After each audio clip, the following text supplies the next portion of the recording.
of the beat. You know what I won't blaze up. Come on, blaze up. It's the beat for me. Wow, wow, wow, wow, wow, wow, wow, wow, wow, wow, wow, wow, wow, wow, wow, wow, wow, wow, wow, wow, for your guy, for your B-O-Y. Drop it for your guy, for your B-O-Y. Do it for your guy, for your B-O-Y. Come on, baby, we live. For your boy. For your boy. Hustle for your boy. Fix it for your boy. Drop it for your,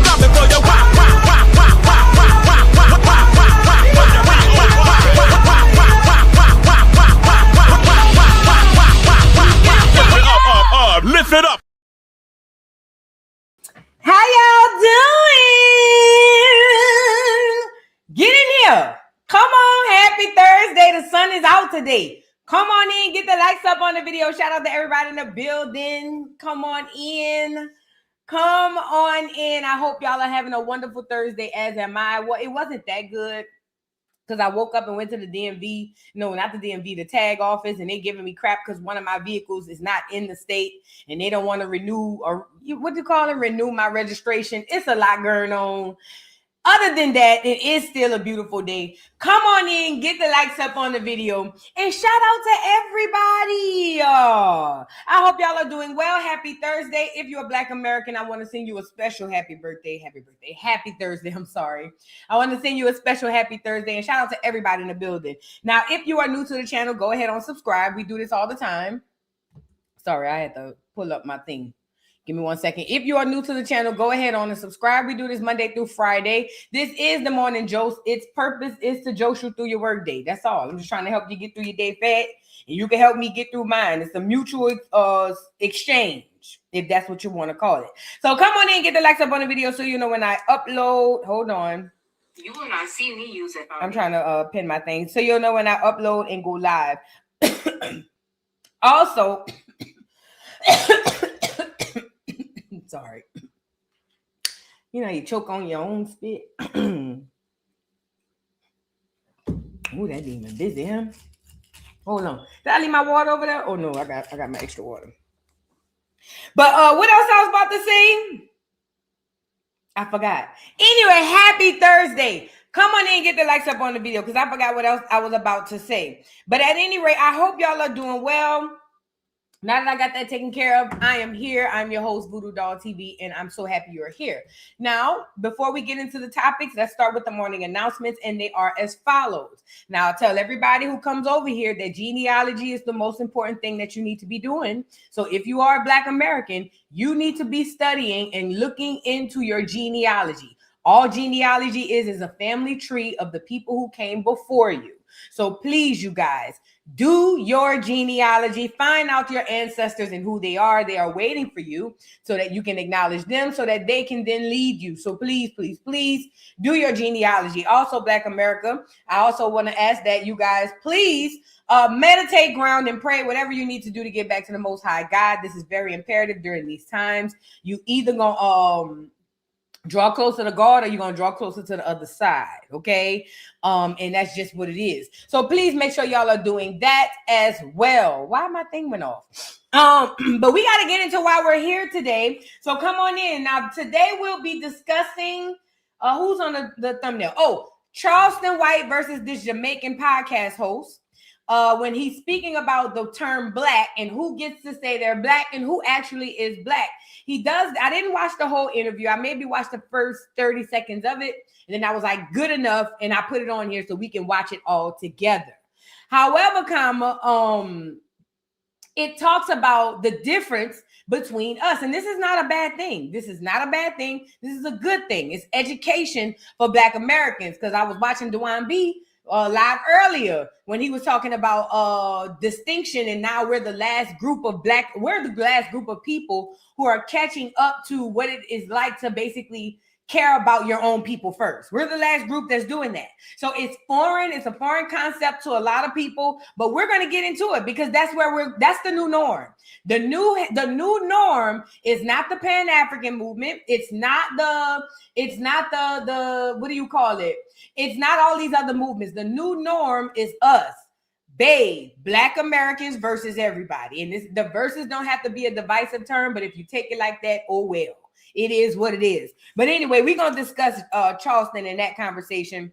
Then we got to discuss reparations and status and why status is important. What's this brother name? I'll bring him up when we talk about him.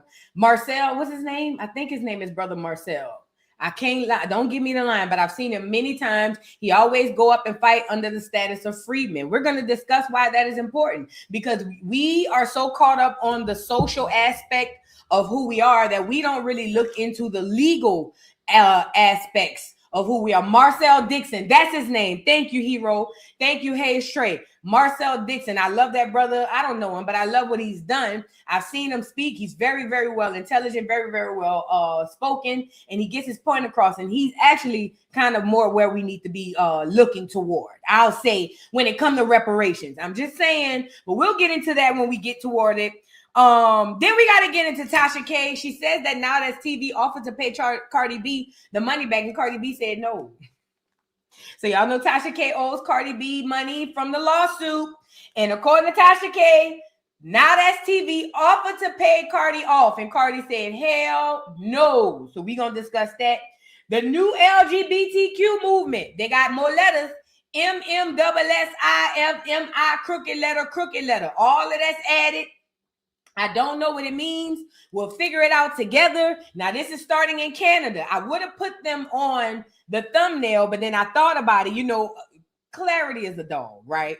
So y'all know I've been suspended on the Dollhouse channel, and I haven't been able to go over there and run my mouth and talk my, whatever, because they say it was bullying and harassment. Now, originally, I thought it was because the part they sent me that said that I was bullying and harassment, first of all, I wasn't even talking. Second of all, it was Scotty and Lemmy going back and forth with each other. But in the moment when I got the strike, I said, oh, Lord, it's probably Scotty or probably one of the baddest people. But yesterday, it hit me like a light bulb, like a wrecking ball. It wasn't that. You know what it was? And this is why I didn't put this LGBTQ thing up on my doggone profile. I mean, on the thumbnail. You know what it was? When I exposed that I believe that Lemmy is out there with the lady boys, them freaking TSs. That's who it was. So I want to say this, because what you're not going to do is make it to where I can't talk about the LGBTQ community. That's not going to happen. And when I say this, I'm not speaking to the LGBT community. I'm speaking to those TSs on the internet and those bullies that align themselves with them, who go around people's channels, lying to YouTube, telling them that we're speaking negatively on them, and we are not. And this is the worst part about YouTube. They let the AI check it, and then they'll come back and say, oh, there's nothing we could do about it. But they already did it's bull crap. I know exactly who it was. You're not going to stop me from talking about it. So let's start there first. Second of all, after and when I'm talking about it, I'm going to be more clear on the fact that none of what I am saying is to bully any group. It's to bully anybody, because I see what it is. And this is where YouTube, AI, and all these other places and things have to start looking into this stuff, because people start to weaponize tools that were used to stop bullying. People start to weaponize it. Oh, yeah, it hit me like a ton of bricks last night. It wasn't the Scotty versus Lemmy. It was the fact that the video I posted had the lady boys in it. And all they said was, I'm a lady boy. And I know the TSs over here got mad. I know it. And it's the worst part. It's probably, I ain't going to say it. I know it. But I'm still going to talk about it. You're not going to stop me from talking. I'm telling you now. You're not going to stop me from talking, and I'm going to run my mouth. But I will be clear that none of this is to bully nobody, because y'all have been doing this down bad. And I'm pretty sure y'all have done it to other content creators. Soon as y'all don't like what nobody's saying about y'all, exposing that underground TS bull crap, y'all get to go up there reporting. But not today, Satan. Not today. I'm gonna roll y'all out. You got to know it. And I'm not bullying. And if you try to bully me, we gonna roll it all the way up how we gotta roll it. If y'all gonna keep hitting up YouTube because you don't like that I'm exposing the fact that y'all just a bunch of cosplaying characters, then we gonna roll it how we gonna roll it. I'm tired of this. And you know what this come from? 2020 in that era when they let all them people come up with all the, this is misinformation. This is disinformation. They are using it to their advantages and to other people's disadvantage. I'm done. I'm sorry I went off on a tangent, but we gonna get into it later. When I tell you last night I was sitting down smoking, getting my downloads, and it just hit me like a ton of bricks. It wasn't Scotty and them. That's who it was. That was the whole problem with the video. Beautiful video too. The whole problem with it was I exposed Lemon Pepper wanted to go have a guys' night in Thailand. And what we all know about Thailand is that's where the lady boy is at. So I said, well, what in the world would Lemmy and the guys want to be out in Thailand for? And I went pulled some videos from some Thailand TSs who looked like girls and was on there saying lady boys. And they struck me down and told me that, oh, it was bullying and harassing for somebody's intrinsic features. Bull crap. But don't worry about it. I got your number, bitch. I got your number. Stay right there. I got you. We'll get into it later. But come on in. I'm sorry. Get the likes up on the video. It just blew me when it came to me. So, yeah, let's get into the show. It blew me, though, because, you know, and it's not just and let me say this. What I'm saying is not to say the LGBTQ community, because this is not the LGBTQ community. This is a select few people who openly identify with that community so that they can hide behind the community and do their dirty work. That's exactly what this is. And it's not just the LGBT community. They've done it under the Black community. They've done it under the minority community. They do it in all of the communities. This is what they do. They hide behind these banners under this protection, and then they bully people. Kind of like a throw rock and hide your hand kind of stuff. Oh, I don't like that you said this. Let me report it. Oh, I don't like that you exposed this. Let me report it. And because AI and YouTube is already against Black American content creators, boop. Because AI and YouTube is already against Black American content creators, they go with the move. But let's be clear. I thank God I am not going to live and die on YouTube. I want to make this clear to everybody on here. I am simply passing through YouTube. This is not my last stop. And I thank God that I don't have to be under this well-paid plantation for the rest of my days. When it's all said and done with me, when I come on YouTube, it's gonna be because I feel like it. You get it? I thank God this isn't my last stop, because this here plantation, it pays really well, but it's still a plantation. I want all y'all to know that this here plantation pays really well, but it's still a plantation. Don't let that go over your head. Okay? At any rate, I thank God I ain't gonna stay here for the long time. And for you bitches that's gonna be here for the long run, that's gonna live and die here, I hope you burn. Yeah, just all, and not all of y'all. I'm talking about the ones, you know who I'm talking about. At any rate, let's get into the show. I'm sorry I had to get that off my chest, because when I tell you it hit me like a ton of bricks, that I said, there you go. And I know I ain't wrong. And this is the worst part. When I hit up YouTube and say, hey, YouTube, can you go and look at the appeal to make sure that I did violate it? You know what YouTube told me? We can't do that. Why not? Because it's already been rejected. But what I'm saying to you is, it's false. Can you go and look at the rejection? No, we can't do that.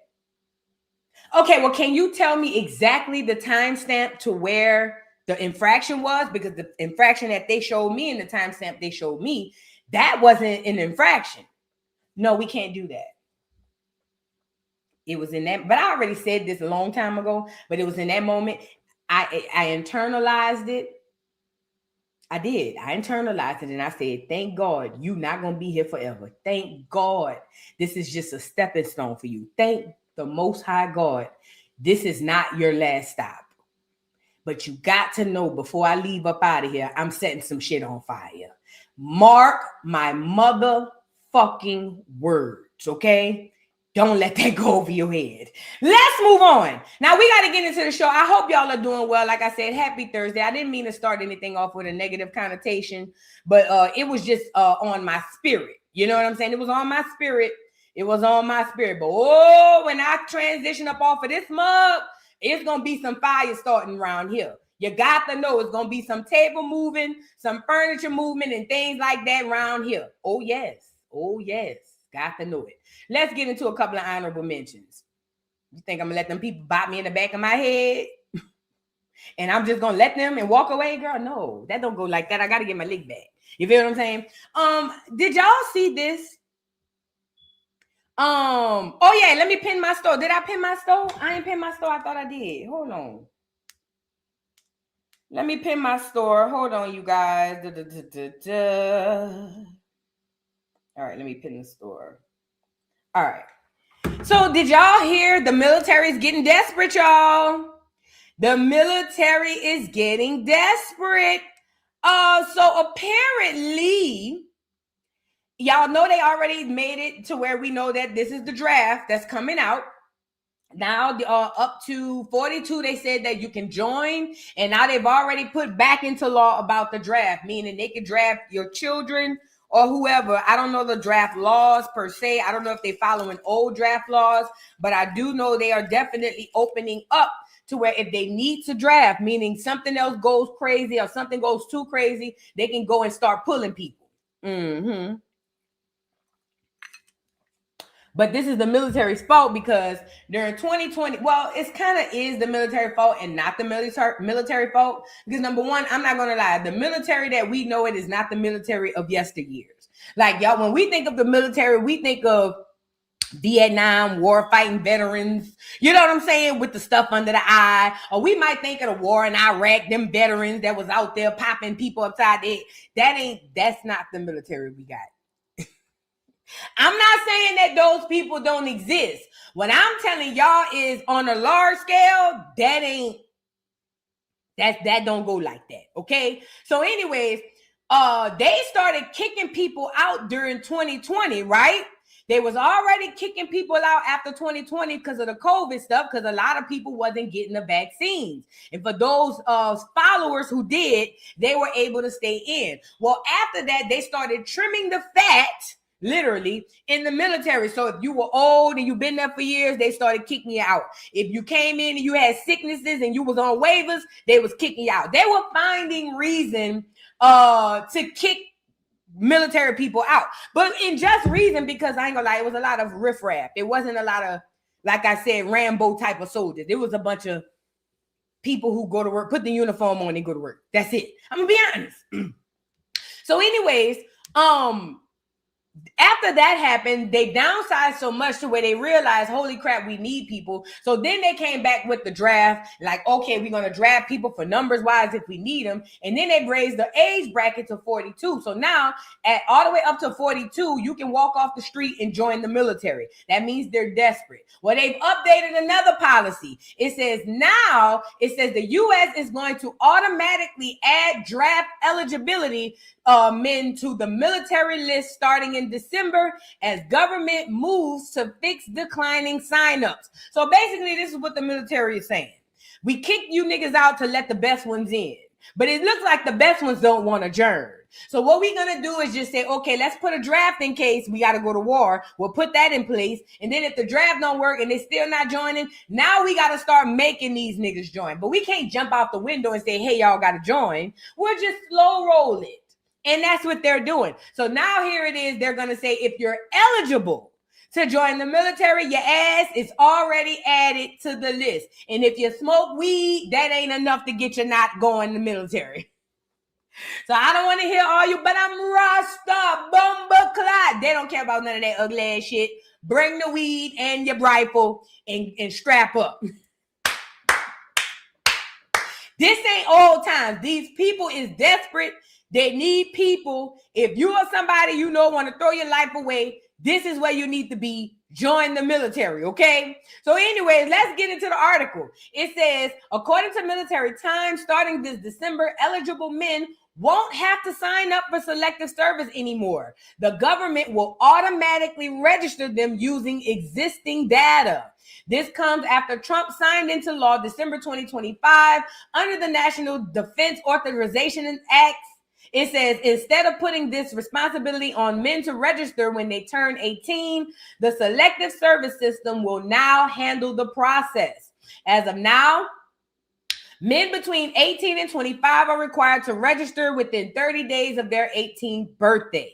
I ain't know that. They're going to make the girls start doing that too. If they don't, they could face penalties like losing access to federal benefits and fines up to $250,000 or prison time. What? This sounds like the 70s. Officials say the switch is meant to simplify the process and save money, especially since registration numbers have dropped in recent years. Women are still not required to register. I'm adding the yet to that. Despite ongoing debates, it says, just for clarity, this does not mean a draft is happening. There hasn't been one since 1973 during the Vietnam War. What are your thoughts? Let me see what this community note says. This post is misleading. In the past, young people ages 18 to 25 years of age had to register with selective services. Okay, so they're trying to say the registration process. No, if y'all don't know what registering with selective service means, it's basically putting your name on the list so when they need a draft, they just come pick your ass up. It's like volunteering to say, if you need me, come get me. Y'all ever seen a volunteer firefighter? Same shit, different toilet, flush it. Basically, it's saying, hey, I'm between the ages of 18 and 25, and although I'm not signing up to join, here's my name in case you need me. That's all it is. So now what they're saying is before it was a requirement during the Vietnam era because they needed more bodies to send off to Vietnam to die. No shade. However, it hasn't been a requirement in recent years because we're not in wartime. But again, like I told y'all, we are in wartime. We've never gotten out of wartime. Wartime is here. And they have a right during wartime to do some stuff like that. So here it is, signing up for selective service. And if you or somebody you know are between the ages of 18 and 25, you will be automatically signed up. And it sounds like here, if you're not, then they'll basically fine you and put you in prison. Not jail, girl. They say prison. That's ridiculous. But this is the government's fault. At the end of the day, I think the world is waking up. Let's be clear. Black Americans are waking up. We're not joining at the rate we used to. Hell, even the clears are waking up and they're not joining at the rate that they used to. Because at the end of the day, the American military is comprised mostly of clear and Black Americans. Now, their studies and their data will tell you it's more clears in the military than Black America. But I don't think that collectively, by and large, that's the truth. However, that's what they'll say, okay? Now, it looks like that. They put them on all of the advertisement and all that stuff, but I don't think that's the case. But what I'm saying is blacks and clears have declined wanting to go sign their name and join this military. Number one, it don't pay enough. I can make more money on the streets selling coochie. It wasn't like that in the past. In the past, you had a choice. You can go serve your country or serve these niggas on the block.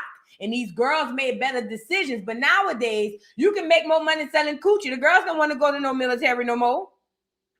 You can make more money doing hair. You can make more money doing nails. There's so much ways you can make money. The people are not running to the military. There are no benefits, it sounds like. Okay? But ultimately, somebody said, write and hold the grape. You know, quiet as is kept. And we'll have to talk about that another day. I don't recommend women join the military because the odds of running into a grape or SA situation is astronomical. It's just one of those things they don't talk to you about. But as a woman, I don't care what color you is. When you join the United States military, listen to me. I did a whole study on this stuff. I remember I told y'all I got a degree. I got 2. The odds of you suffering or being a witness to SA and grape are astronomical. Allegedly. Conspiracy theorists. You know? And yes, they cover it up too well. They investigate themselves. So, I'm just saying. So I don't recommend girls, I don't care what color, but specifically Black Americans, I don't recommend them go in there. Now, if you want to go to get whatever you got to get, please be careful. But it's not a recommendation from me. Okay? At any rate, they're getting desperate, y'all. Mind y'all manners. And if y'all don't sign up, according to this article, and this is from the Military Times, we don't know how true this is. We'll wait to see something official. But according to the article right now, if you don't go up there, they're going to sign you up by yourself, okay? Now, let's move on. Get the likes up on the video. Did you guys see about this Amy Luciani situation? Wait, before we do that, let me read a couple of super chats. KK4796, hi, beautiful. Thank you for the super chat. Says, I don't think the LGBTTS is somebody that is policing your mouth. And I believe it is a content creator just like you and hates your message. Let me tell you something. I believe the second part more than you. Listen, I don't come on here and say out loud the things that's going in my head, but let me just say this.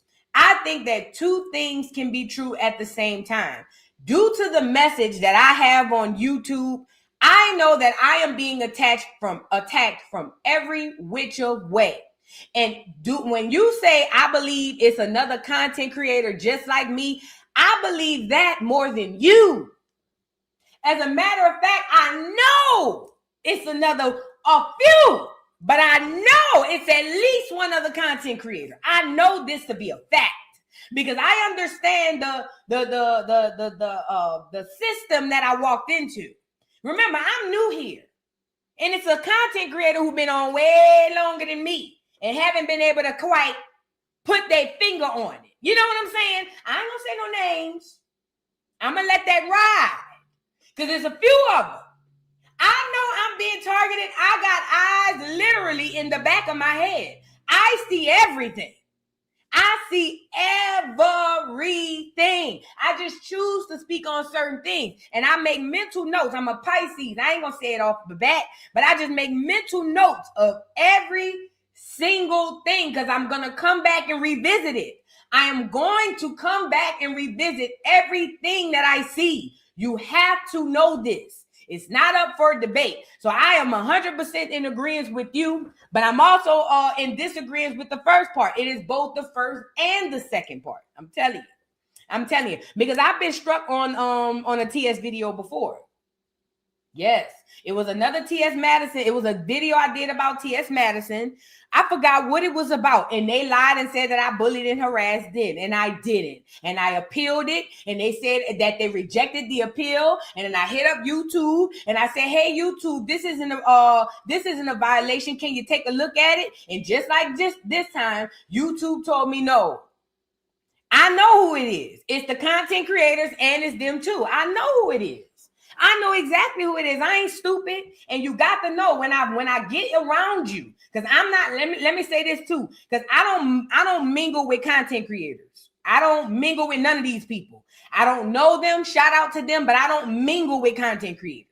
I don't have an idea or I don't even have a desire to mingle with other content creators. But I want all content creators who watch me to know, if I feel you cross me and I see you in person, I'm going to tell you how I feel. I'm not going to come to the internet and make a big old deal about it, because that I don't roll like that. I don't really move like that. But if I see you in real life, I'm not talking about the internet, because I don't play internet games. If I see you in real life and I feel like you played with me, I am going to tell you. If you DM me on some, hey girl, and I feel like you played me, I'm going to tell you. That's how I roll. I don't play the internet. I'm not going to go back and tongue wrestle with you on yeah, I ain't doing all that. But I will pull up on you. Not pull up on you, but if I run across you, you going to know it. Ain't everybody else don't have to know it. You going to know it. I'm telling you now. That's just me. I'm not an internet girl. I just came here. Matter of fact, when I be logging off, I don't even be on the internet no more. I listen to YouTube. I don't scroll through social media. I'm not just on this bitch trying to see what's going on. I don't do none of that. I be reading, grounding, meditating, getting downloads. So you got to know, if I see you in real life and I feel like you played with me, I'm going to tell you straight up. So be ready to stand on that shit you standing on behind the screen. Now let's move on. We got to move on. And I don't care who you is. I don't care how many subscribers you got. I don't care how long you been on this bitch. I don't care. If I feel like you played with me, I'm going to tell you straight up. And if you feel played, we can go from there. Now, let's move on. Did y'all hear about... Oh, no. I got one more super chat to read before we move on. Trey, thank you so much for the super chat. Says, I think Black YouTube needs to band together and look into pay and policy enforcement discrepancies. I think you guys have a class action waiting. Oh, girl, listen. Trey, let me tell you something. Class action waiting. That class action been calling Black American YouTubers names since we came on here. You want to know the problem? I know I'm one of the crash outs. I'm one of the ones ready to risk it all for the greater good. Yes, I'm willing to risk my pay to make sure it's better for the rest. But what I understand is 99% of Black content creators, we make too much good money. Remember, I told you it's a rich plantation.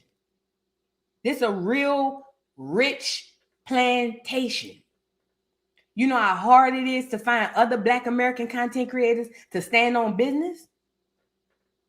No shade. No shade. This is no shade. And you know what? First of all, I thank God he put me in a position to where I could risk this livelihood and still pay my bills. Now, do I want to? No. But if I had to, hell yeah. Because I can pay my bills without YouTube. If YouTube cut off tomorrow, my bills keep getting paid. You see what I'm saying? And I understand both sides of this. People got to pay their bills. And that's why I got to take that part into effect. But what I'm saying to you is, I know for a fact, class action, we could shut this whole system down. If a third, not half of us, if 1/3 of Black American content creators came together and said, man, the way they've been doing this is wrong. We need to band together. We could shut this whole shit down. But what I know is my people, this is why I hope that this awakening happens the way that it's supposed to. Shout out to Brother Rizza Islam, because I think he talked about this too with his situation with YouTube. I know one thing about my people. We get comfortable, especially when we get paid well, and we don't want to mess that up. And I get it. Coming from a job, working a 9-to-5 to coming to YouTube making this kind of money, I understand why most content creators would be like, I'm not about to fuck with that. Because if I fuck with that, then I might mess up. I'm making too much money. I get it. I'm not obsolete or obtuse to that.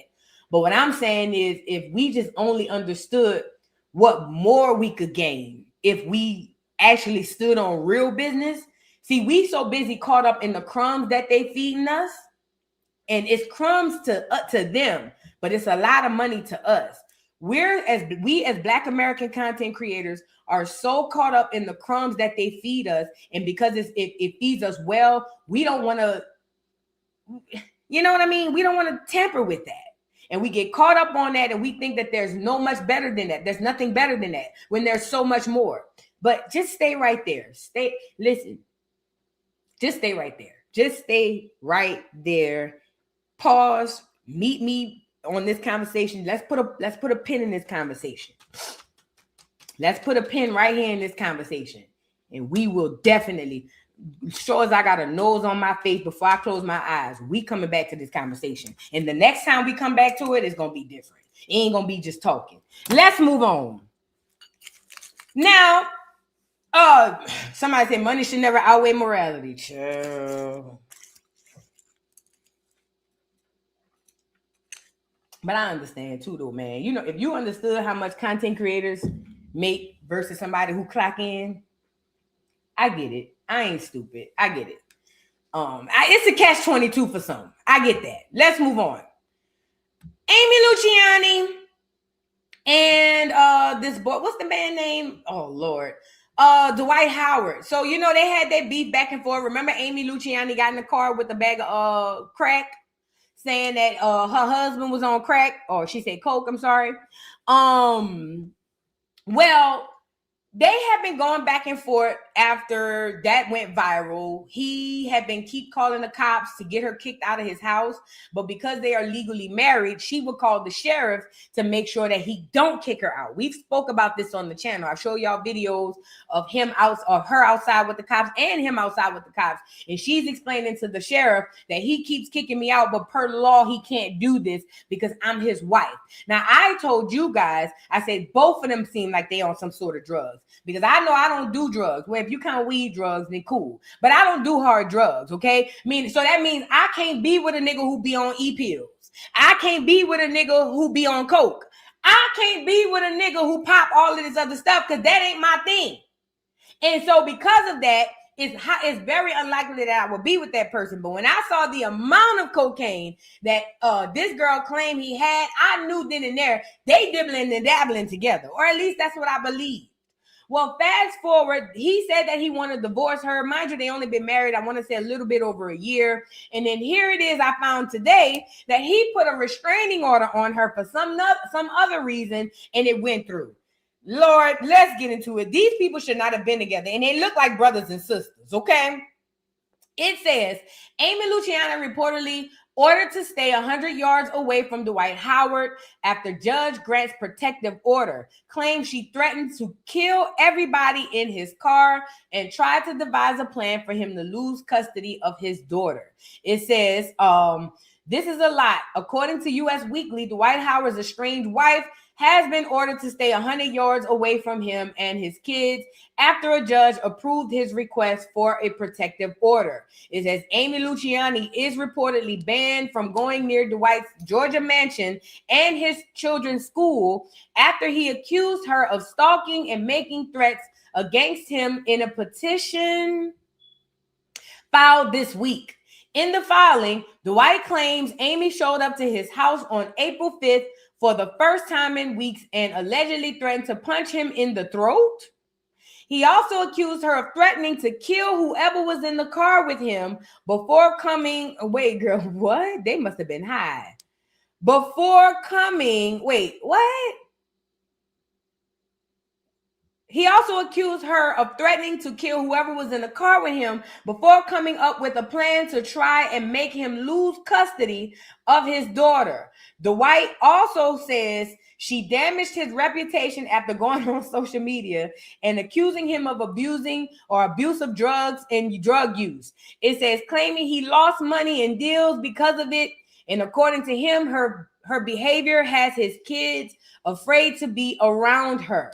It says he went on to claim she has a pattern of abusive behavior, including using weapons, harming or threatening pets, and showing excessive jealousy and control. He also alleges she has assaulted him while intoxicated. A judge reportedly signed off on the order of the following day, granting Dwight primary use of the mansion they shared and temporary possessions of a 2015 Mercedes. And what are your thoughts? So he finally got the doggone restraining order. Oh wow. Oh wow. This the video in question. Y'all remember this the video he said that he lost all of his deals behind because she said he was on drugs. Nobi, you know I am so prideful and so private. No. It hurt me so bad to have to even protect myself in this type of way. My marriage has landed me in a very dangerous position. My stepdaughter was just taken by CPS because of her father. CPS and the police have been. One thing I noticed about this situation, she loves to play them kids against each other because there was a video, or against him, because there was a video she uploaded where she was taking one of the kids off to the side and was like, your daddy said this or say this, or I don't know if she was saying whatever she was saying. And I thought that was wrong because these are not her children. She is the new stepmama. But I do know she does play them kids, and he do it too. I believe he do it too. But I do know she play the kids because I seen her upload a video. Through this, you said through good or bad. That's why I came back, but this is going way too far.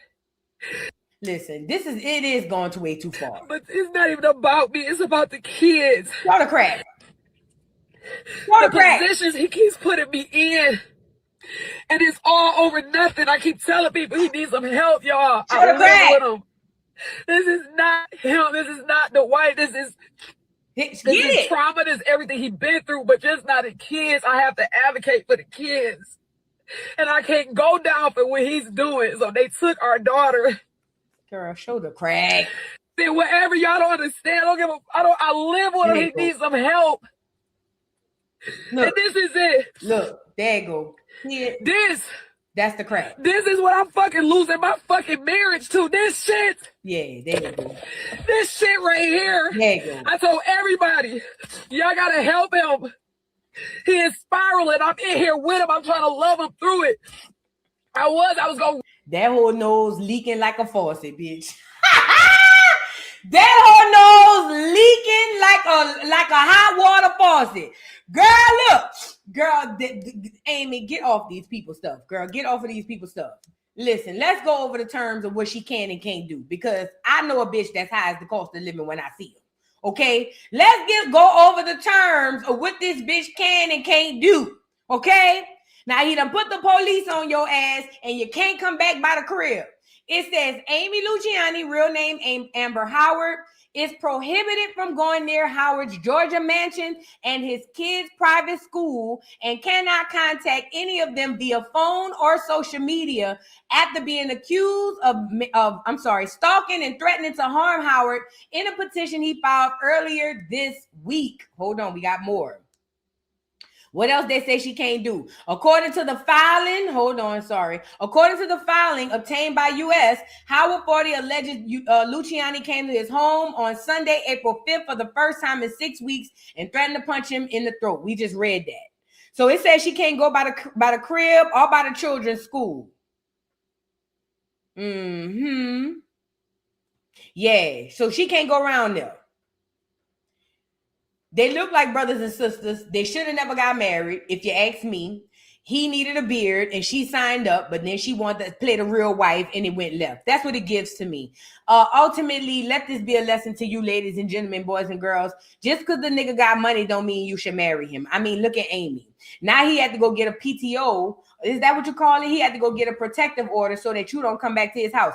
I told y'all he kept kicking her out and she kept calling the sheriff to have him let her back in. Well, now he got a protective order. Child. Ridiculous. What's love got to do with it? Let's move on. We got to get into Pooh Shiesty. I have an update on the Pooh Shiesty bit. Y'all know he was arrested for allegedly robbing Gucci Mane. There has been updates come out from Pooh Shiesty's lawyers that said Gucci Mane is snitching and cooperating. People don't believe that it is so. I don't know. Who cares? But anyway, they say Pooh Shiesty, after he was arrested, tried to make bail, and they said he was denied. It says Pooh Shiesty's bond denied after federal judge finds probable cause to keep him detained for allegedly robbing and kidnapping Gucci Mane. It says this ain't looking good. According to reports, Pooh Shiesty's bond has been denied after a federal judge found there's a probable cause to keep him incarcerated in his robbery and kidnapping case involving rapper Gucci Mane.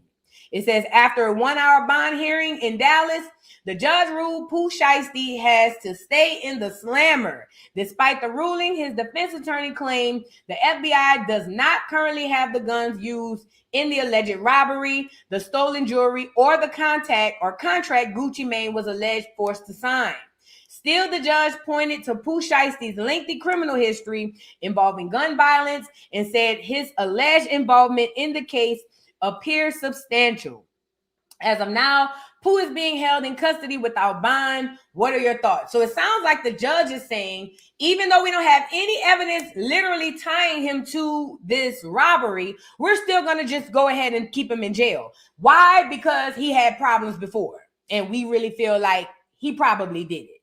Now, this is how the laws work or used to basically do whatever the hell they want to do. Because technically and legally, if y'all ain't got no doggone, if y'all don't have no evidence, that boy supposed to be home. Y'all don't even have the contract that they say they forced him to sign. No guns, no nothing. So then what is going on? Somebody said Pooh too cute for jail. He is a cute little handsome young boy. He is a very handsome young man. Look at him. Done threw your life away. He is a handsome young man. I ain't even look at him. He is. Poor young thing. Anyways, they say, let me see if I can pull up Gucci's, Pooh Shiesty's lawyers. Pooh Shiesty's lawyers say that Gucci Mane is snitching. Hold on. let's get to the lawyers and what they got to say. Now, they clear, obviously. Negro lawyers don't do well in the courthouses and things of that nature. However, I ain't going to say they don't do well. Not in those big cases. Hold on. Let me show you the lawyer.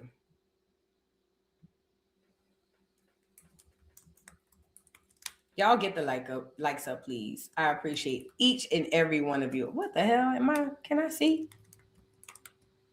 How you spell his name? Oh, there you go. All right.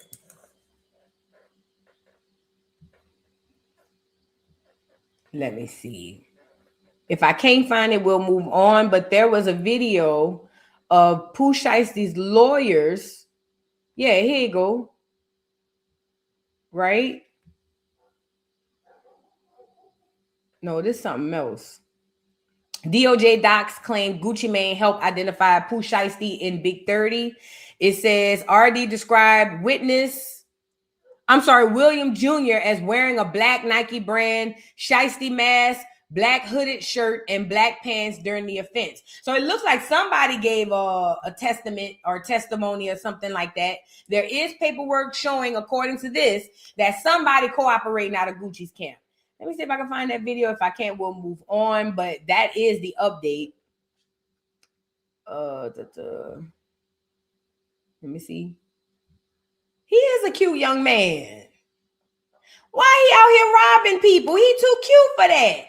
I ain't even realize he's a very cute little boy. Why is you out here robbing people, Pooh Shiesty? Send me an email, voodoodollpodcast@gmail.com. You might need somebody to talk to you. You is too handsome to be out here robbing people and things of that nature. You don't need this. You don't have this to do, young man. Send me an email. Send me an email at Voodoo Doll Podcast. You might need somebody to talk some sense into you. And I ain't going to flirt with you because I don't like churn. But I do know some young churn that might like you. You might need you a nice young lady or something like that. You too cute for all of this. You got to stop. Go rap your music and lay down, Pooh Shiesty. Go lay down. You see what I'm saying? Oh, they say the FBI got him. He might not be able to write me. But whenever you get out, call me. You might need I might be able to hook you up with a mentor. My cousin got a mentorship program down in New Orleans. I do in real life. I got a cousin who got a mentorship program down in New Orleans. Call me. I might call my cousin and see if he could talk to you and see what's going on. Mm-hmm. I'm not bullshitting. I really do. These are true stories. I'm not making this up. I really do. Let's move on. I can't find the video and it ain't that important. Now we need to get into Tasha K. Hold on. And now that's TV. Did y'all see? Y'all know Tasha K or Cardi B, right? Hold on, girl, wait. Y'all know Tasha K owes Cardi B. And she owes Cardi B upwards of almost $4 million. Also, we know that Tasha K can't afford it. Because according to Tasha K, she said she ain't got it. That's what she said. And because she don't have it, she has been recently here doing a GoFundMe. And said GoFundMe was to help her to get the money that she needs. Let's check on the GoFundMe. Hold on. Tasha K. Hold on. Let's go see what it is. Let's see where we at, y'all. Let's go see what how much she done raised. Now, we all know Tasha K is raising this money under the GoFundMe. She needs $3.5 million.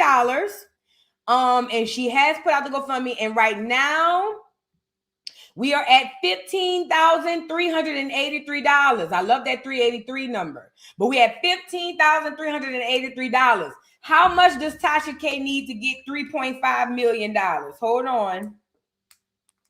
How much is $15,383 minus $3.5 million? Something like that. They're gonna tell me.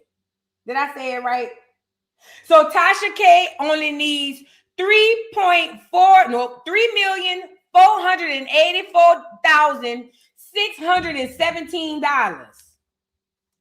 So Tasha had been working, okay? She's working. She works hard for the money, Work ain't honest, but it pays the bills, okay? So Tasha K, once she get to 3.5, she gonna be good. But she said, according to Tasha said that Now That's TV allegedly offered to pay Cardi back the 3.5, and Cardi said, no, I want it back in blood. I said, what? Oh yeah, it's crazy in the streets. Let's get into it. Now, the last time I talked to Tasha during the DMs, and Tasha did tell me straight up. I did talk to Tasha myself personally, and Tasha said the people is attacking her. And you know what? I believe it. But I also know Tasha did kind of make this bed. Let's be clear. But Tasha told me that the people is attacking her, and I believe it. Because why wouldn't they take the money from Now That's TV? Okay, so we gonna get into Tasha. Baldhead Tasha came on here to tell us what happened.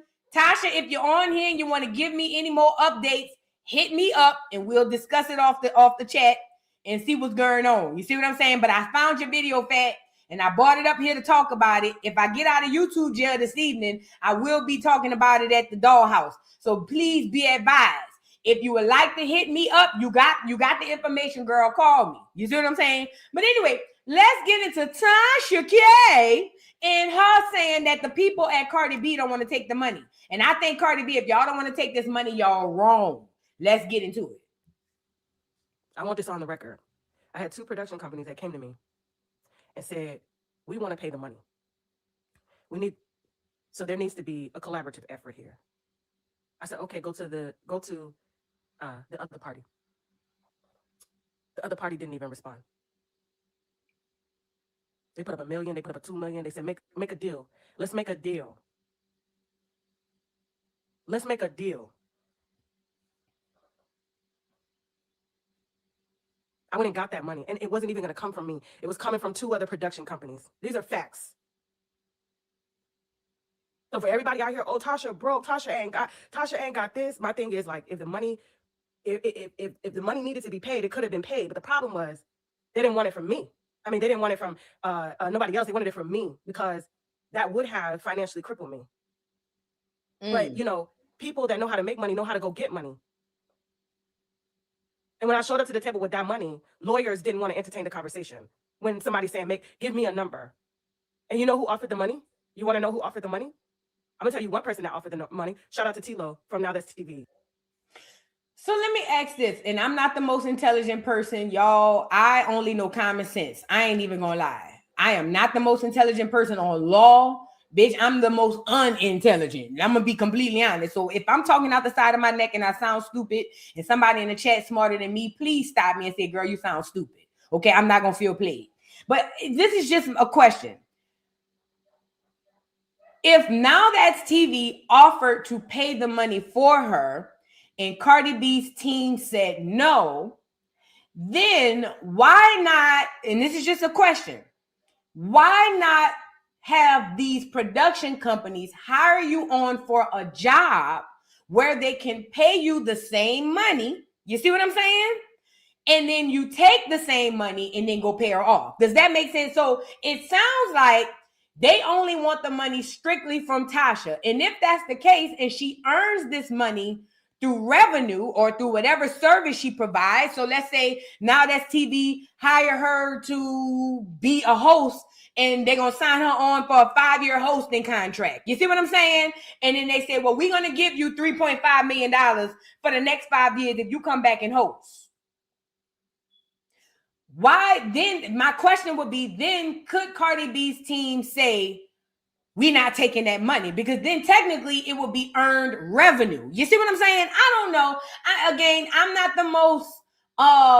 not the most intelligent on the law. I am not a lawyer at all. I ain't gonna say I'm not a lawyer, but I'm not a lawyer at all. I don't know nothing about the law.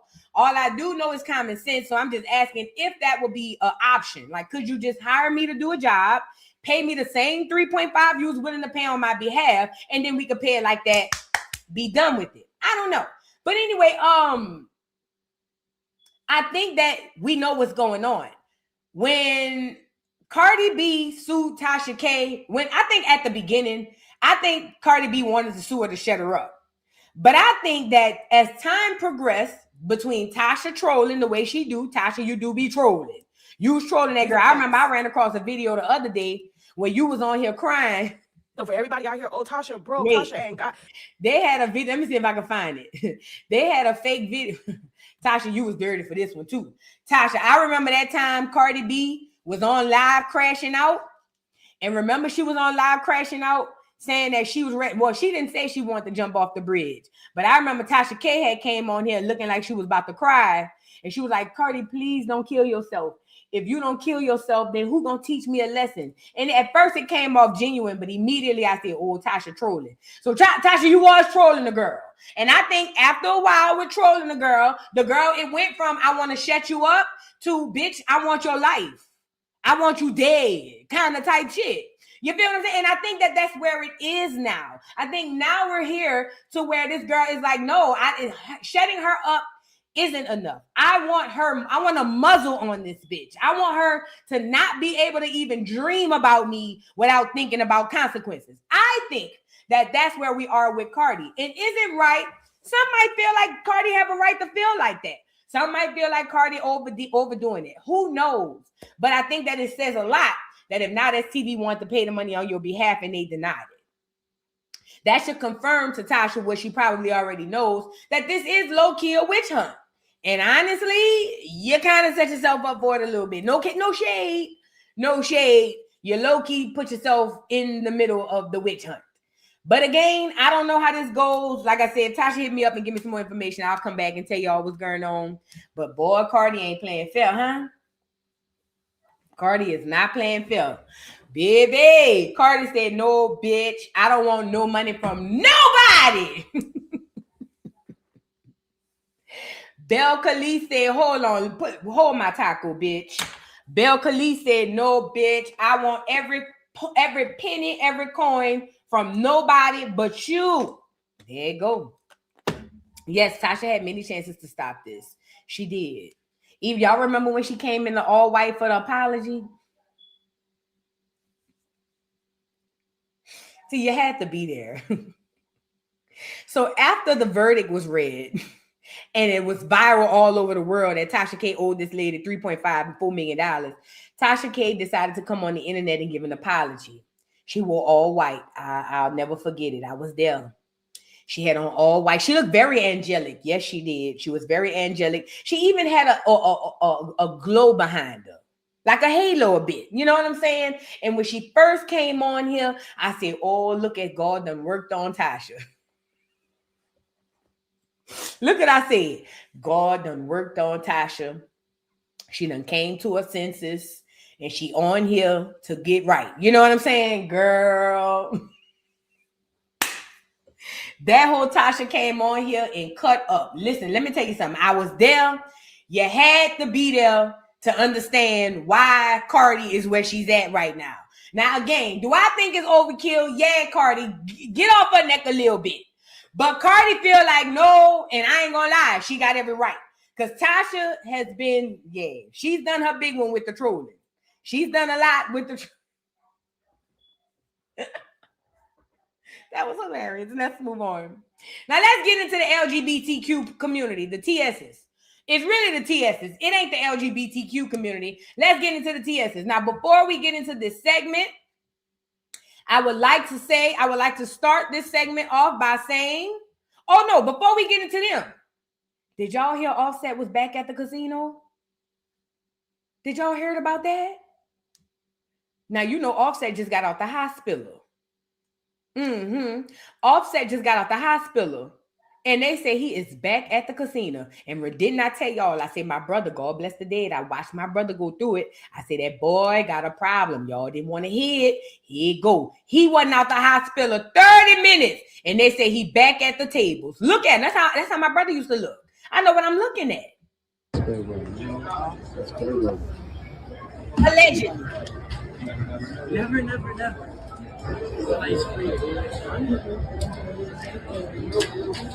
Free. I know what I'm looking at because I literally lived this experience with my brother. I'm telling you what I know. A gambling addiction is almost just as bad, if not worse, than crack, my nigga. I've seen this. I lived it. My brother went and gambled my light bill money and had me out of lights for 3 months. I love my brother down to the ground. He gone, rest in peace. But this is a real life thing. This is real, true story. So to see him back at the casino, it makes sense. I told y'all before, dealing with a person with a very serious gambling addiction is no different from dealing with a person who's on a heavy drug like crack or something like that. No shade, but it's the truth. They literally have the same sort of attachments that keep bringing them back. You know what I'm saying? And this makes all the sense in the world. And I told you, he's going to always be by himself because he go too much. He cannot afford to have security there every day. So what does that mean? He has to take chances. He got to go in that bitch by himself and just hope. You know what I'm saying? I don't know. Now, again, somebody says the old video. It could be, but I'm almost sure it's not. I'm almost positive Offset is somewhere right now at somebody's table waiting on the number. I'm telling y'all, I don't know how true it is, but if it makes sense to me. If you know somebody who got a real bad gambling problem, not a functioning gambling addict, and what do I mean by a functioning gambling addict? A functioning addict, they might pass on a few bills, they might not make a few bills, but for the most part, they just be broke because they gambling, but they, you know what I'm saying, they pay their bills. When I say a real addict, I'm talking about they risk and sell everything to go sit down at that table. Yeah, just like crack. Just like that. Girl, yeah, my lights was off for 3 months. I ain't never tell y'all. Oh, we got to do a story time one day. Oh, yeah. Girl, my brother. First of all, I told y'all I come from a family of comedians. All of my siblings, no. My oldest sister wasn't that funny, and my baby brother, he not that funny. But the us 3, 4 in the middle, we hilarious. So I come from a family of comedians. And one time, I didn't have no money. This was back in the day when my baby was about 1. Yeah, my baby had to be a year old, less than that. And I didn't have enough money. And I sent my brother, who had the gambling problem, to Energy, that was the light bill company, to pay my light bill. And he went up to the casino and came back the next day with a plate. And that's when I knew he blew my money.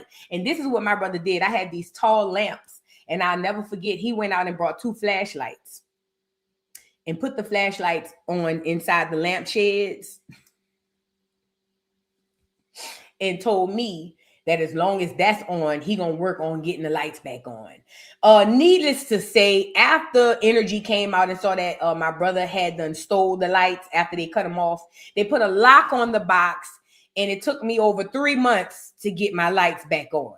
But the problem wasn't the light bill. The problem was my brother had a huge gambling addiction. Girl, we was living in a dim dark. Girl, for 3 months, it was a time. You had to be there. You had to be there. It was a time. It was a time. We'll have to do a story time on it. It's crazy. Anyways, I know a gambling addiction when I see it. I went without lights for 3 months behind the same thing. I went without lights for 3 months. And this is how bad the casino is. I learned this too. I learned this dealing with gambling addiction. The casino, when they see you haven't come back, they'll send you free play money. Like, oh, come in. We got $10 on us. Oh, come in, we got $5 on us. So on times, it seemed like whenever my brother couldn't get money to go back into the casino, they'll send him a coupon in the mail. So they'll be like, oh, $10 on us. And I've watched my brother take 50 cents. Listen, I am not exaggerating. I watched my brother take 50 cents that he found around the house and go to a poker table, turn the 50 cents into a few $100s, and turn that few $100s into a whole night of gambling. I'm talking about the night of gambling to where my brother came back and said, I was up 30 racks. From 50 cents. I watched my brother take 2 quarters and gambled all night. I know a gambling addict when I'm looking at it. You know what I'm saying? I know what I'm seeing. I lived with it. I didn't just witness it. He lived in my house. So I know what I'm looking at. 3 months, no lights. Outside, it was lit though. It was fun. It was fun. Yeah, 3 months, no lights. Yeah, that was boo. That was me. We'll discuss it at another time. Now let's move on to the next segment in where we need to be. The LGBTQ people in Canada have added more letters. And not only have they added more letters, they want to let us know that they ain't going nowhere. Now, first of all, let me just say this. I don't think that most people in the world want LGBTQ people to go away. I know that that's been propaganda fed to them, and I know with certain people's personal experiences that they believe that that's the case, but I don't think that on average, most people walking around the world want LGBTQ people to disappear. I just don't. As a matter of fact, we have been living with LGBTQ people since the beginning of time. There have been trans women, there have been drag queens, there have been gays, there have been lesbians, there have been all kinds of people since the beginning of time, even back before Bible times. I don't think that there has been a concerted effort amongst Black Americans, I can't speak on no other people, to just get rid of LGBTQ people. I just haven't. Do I think that there's some underlying hatred there? Possibly, yeah. Do I think that there's some issues there? Absolutely. But I don't believe that there's this effort going around to get rid of LGBTQ people. Do I believe certain people are suffering? Yes. However, let me stop this. Before I move into this segment, nothing that I am saying is to bully and or harass anybody of any race, any ethnicity, any sexual orientation. I am not bullying the LGBTQS community. But I don't like this Sissy Madison. That's a whole nother story. That bitch could get it, okay? Or that nigga bitch. Bitch nigga, he could get it. But that's something different. You feel what I'm saying? But as it pertains to this community, this has nothing to do with bullying and harassment. This is for educational purposes only. Okay? Now, moving forward. Here it is in Canada. The LGBTQIA+ community has added more letters. It's MMMMM and something else. I don't know what that means, but we are going to learn together, okay? First of all, let me roll it up. Hold on, let me pull it up. We're going to learn what all this means together. MMIWG. Let me just say it. What is the MMIWG2SLGBTQIA+ community?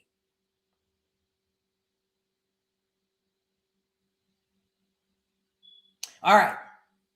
It says the MMIWG2SLGBTQIA+. This community refers to a collective group of First Nations, Inuit and Metis women, what?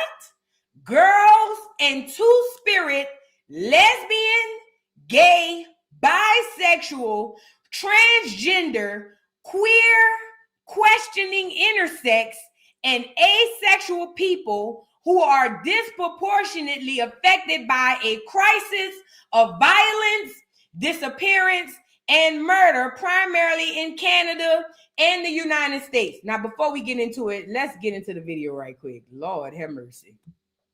We will not let fear win. A world without trans people has never existed. A world without drag has never existed, and it never will. Queer people have always been here amongst us. They are our coworkers.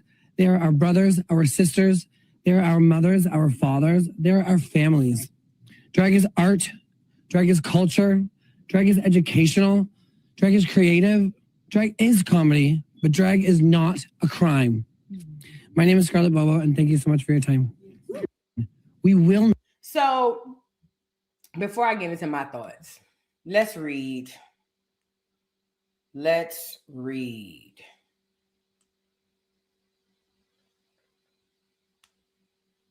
According to, what is this? According to, what is this? UOGUELPH.ca.gov. I don't know what the hell this is. This is what the article says. October 4th is National Day of Action and Awareness for Missing and Murdered Indigenous Women, Girls, and what? Indigenous, what? Wait a minute. What is MMIWG2S plus? The MMIWG2S plus crisis refers to the disproportionate rates of violence, abduction, and murder experienced by Indigenous women's. Is that, wait a minute, Indigenous women's, girls, and 2SLGBTQIA plus people in Canada. This ongoing tragedy is rooted in systematic racism, colonialism, and gender-based violence, and it calls for urgent action and awareness. The list aims to guide you in learning about the MMIWG2S, whatever this is, crisis, and taking meaningful action. Every step counts toward honoring and protecting Indigenous women, girls, and two-spirited people. What?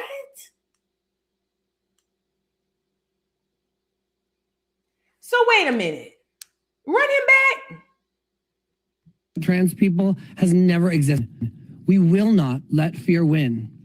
A world without trans people has never existed. A world without drag has never existed, and it never will. Queer people have always been here amongst us. They are our coworkers. They are our brothers, our sisters. They are our mothers, our fathers. They are our families. Drag is art. Drag is culture. Drag is educational. Drag is creative. Drag is comedy, but drag is not a crime. My name is Scarlett Bobo, and thank you so much for your time. We will not let fear win.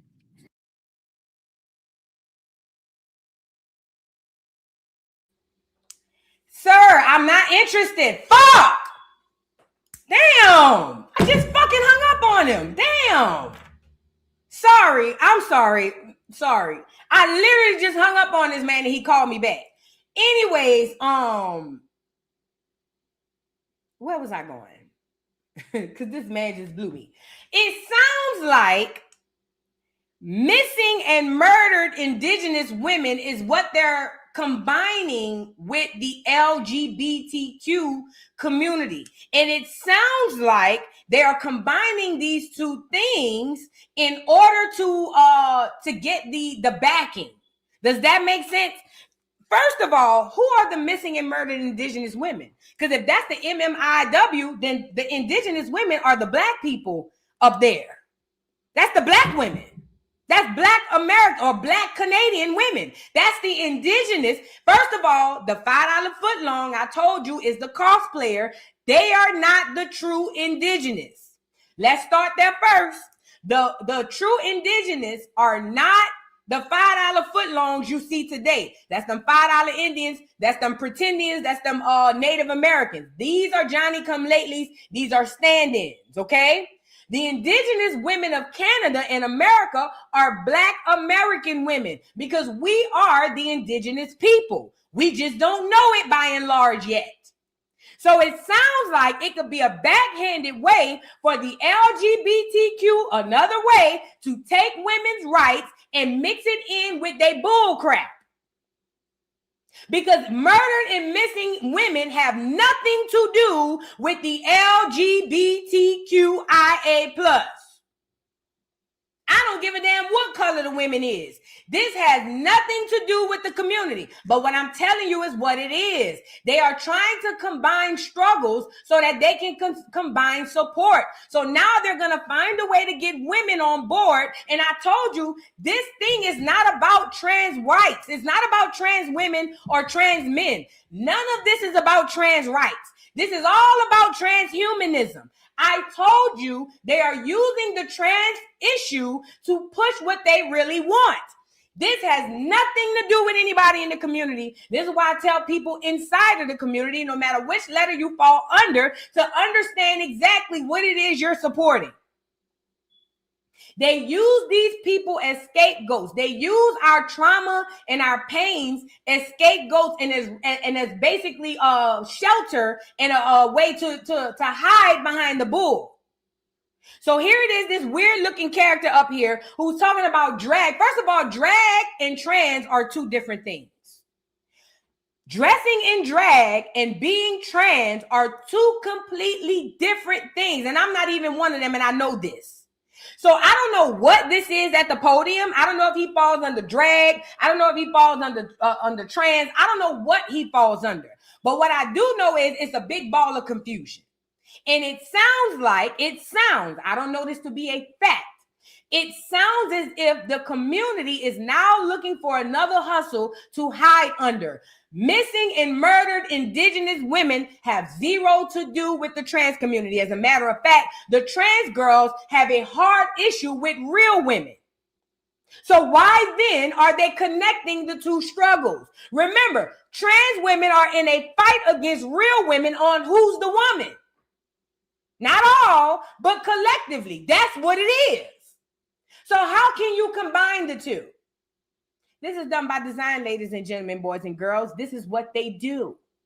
They combine these two things because they need the energy from murdered and missing indigenous women. So they need that energy and that support to help push this transhumanism thing through. This has nothing to do with trans women. This has nothing to do with trans men. This has nothing to do with the LGBT, none of the other people. This has nothing to do with you. This is all, y'all are used as a Trojan horse to bring in what they really want.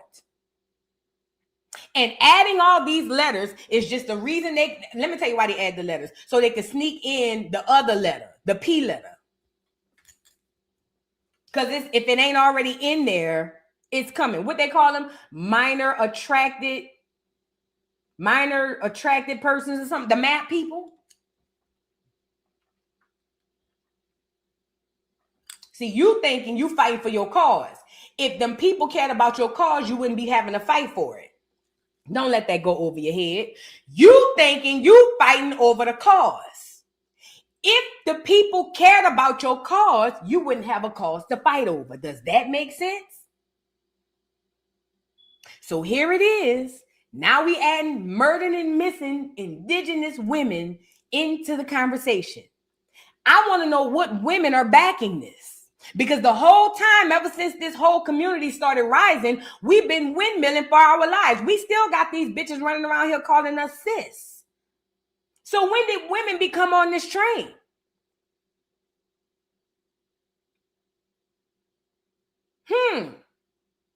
I'm just saying. I think this message is more to women and people inside of the LGBTQIA plus community. Understand what it is you are supporting.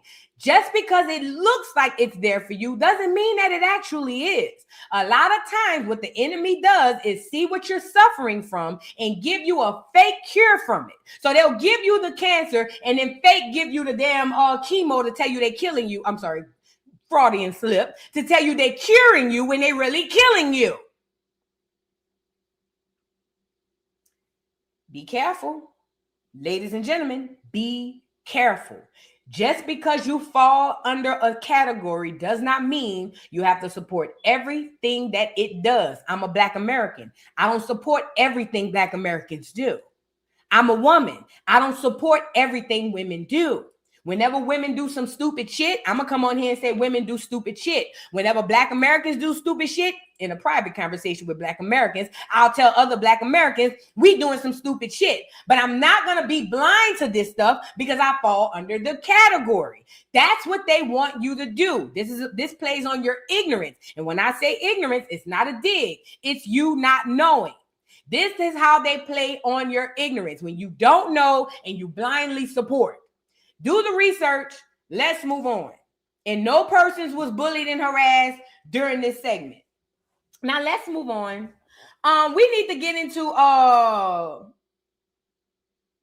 reparation status, and then we'll end with Charleston White. Y'all like the video.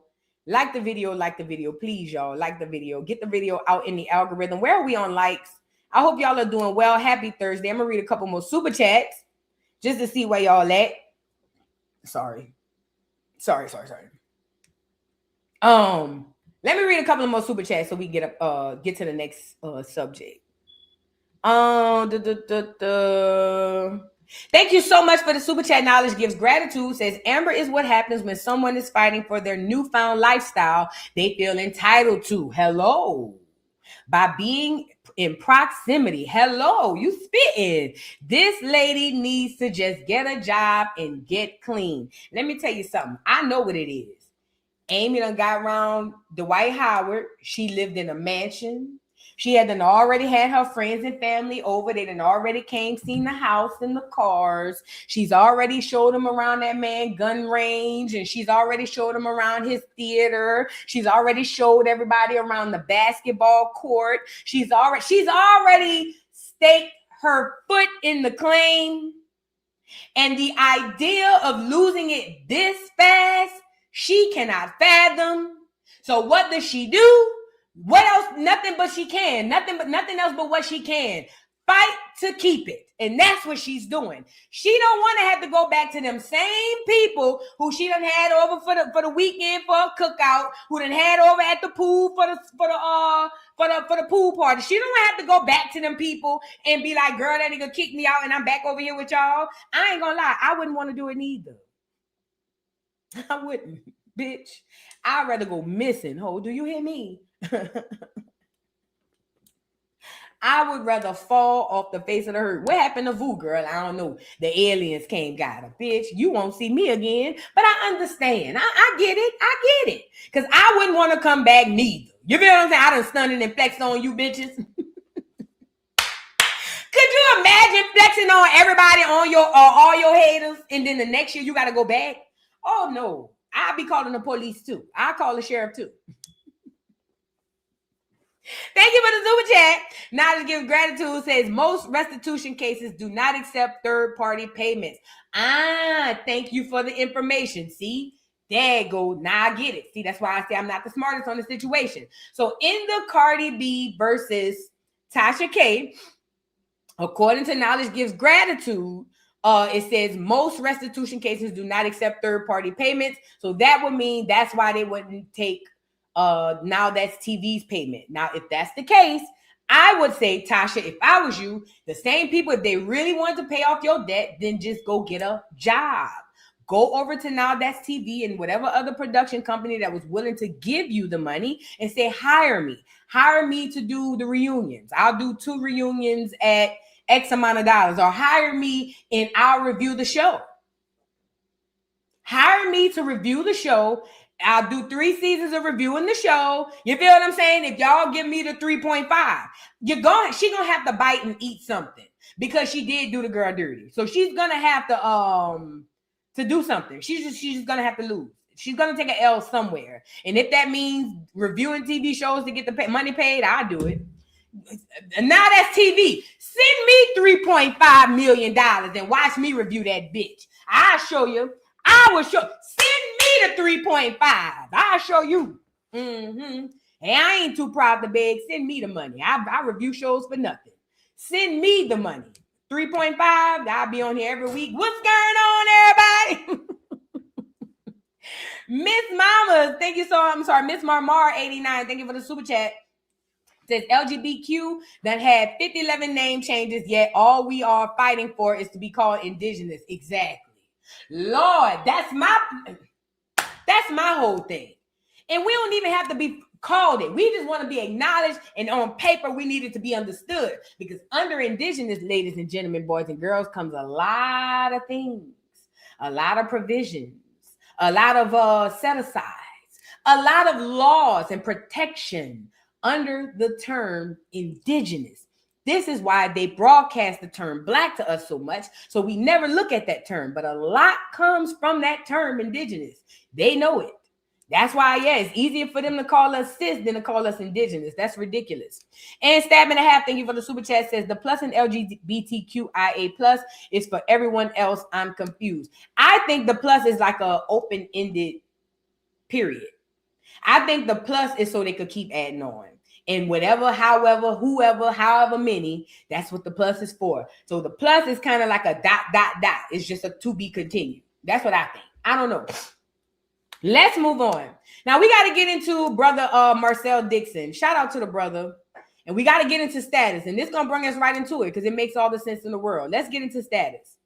Shout out to the brother Marcel Dixon. I have not followed him closely, but I did not run up on him physically. I ran up on him on YouTube a while ago. And I've heard him call into Tariq Nasheed's show. And I know that he definitely goes by the freedman status. Now, before we get into Brother Marcel, first of all, I want to say shout out to the brother. He does a lot of good work and have been for a long time. I haven't been following him closely, like I said, but I have followed him enough to see some of the things that he's been up there lobbying and acting a fool behind, as he should. You know what I'm saying? Because he gets it, okay? Now, when I say this, nothing in this is to deter us from being black. We are black. It just is what it is, because the following segment is going to be about the term black. But what we're doing now is we're in an awakening.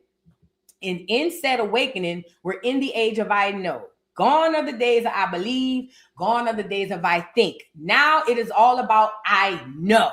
Okay? So this is the age of Aquarius, the age of I know. Why is this important? In this age of I know caused an awakening, right? This awakening happened amongst the Most High's chosen people, plus other melanated people all across the globe. I can't say much on the clears. I don't know about them. But the melanated people across the globe and the Most High's chosen, which is Black Americans, these are the people who are waking up by the droves. Every day, more and more people are waking up. This is why you'll hear people speak more about God. You'll hear people speak more about all kinds of statuses, laws, all spirituality, all kinds of things, okay? So then, boom. During this awakening, a part of the awakening comes the knowing who you are. Identity, right? And for all these years, we've been classified, reclassified, classified, reclassified, so much so now we don't even know technically who we are. Technically, yes, we know we're Black Americans, but technically, by and large, we have no clue exactly who we are. But that's what this was designed to do. It was made by design to change your name so often that after so many generations, you'd be confused. You have no clue of who you are. They've done that perfectively. Or that's the word, they've done it perfectly, okay? So here we are, we have no clue about who we are, and we are still trying to hold on to what we've done under the term Black, which is a lot. We have we have competed, we have done so much under the term Black that we have every right to fight and windmill for it and say it belongs exclusively to us, because we literally are the embodiment of the word. But when you peel back the term, when it comes to legalities of this thing, the word Black is a racial term. And the law don't do nothing according to race except screw us over. Okay? So when you go up trying to say, hey, the way this is going for Black people, you've already lost them, because they're going to tell you, we don't do nothing according to race, even though everything they do is according to race. It's about learning how to play their game. It's like when you go on this job and you see this is the way of the land, this is how they do, learning how to do it so you can blend in. Same shit, different toilet, flush it. Okay? So now where we're at is we have to learn how to play their game. They're doing the race game every single day. They just do it under different terms. So when I came across the brother Marcel Dixon and he was using the term freedman, immediately I knew that he knew something that most Black Americans don't. He understands that that term Black is not going to get us in the door. I'm sorry, it's a social construct.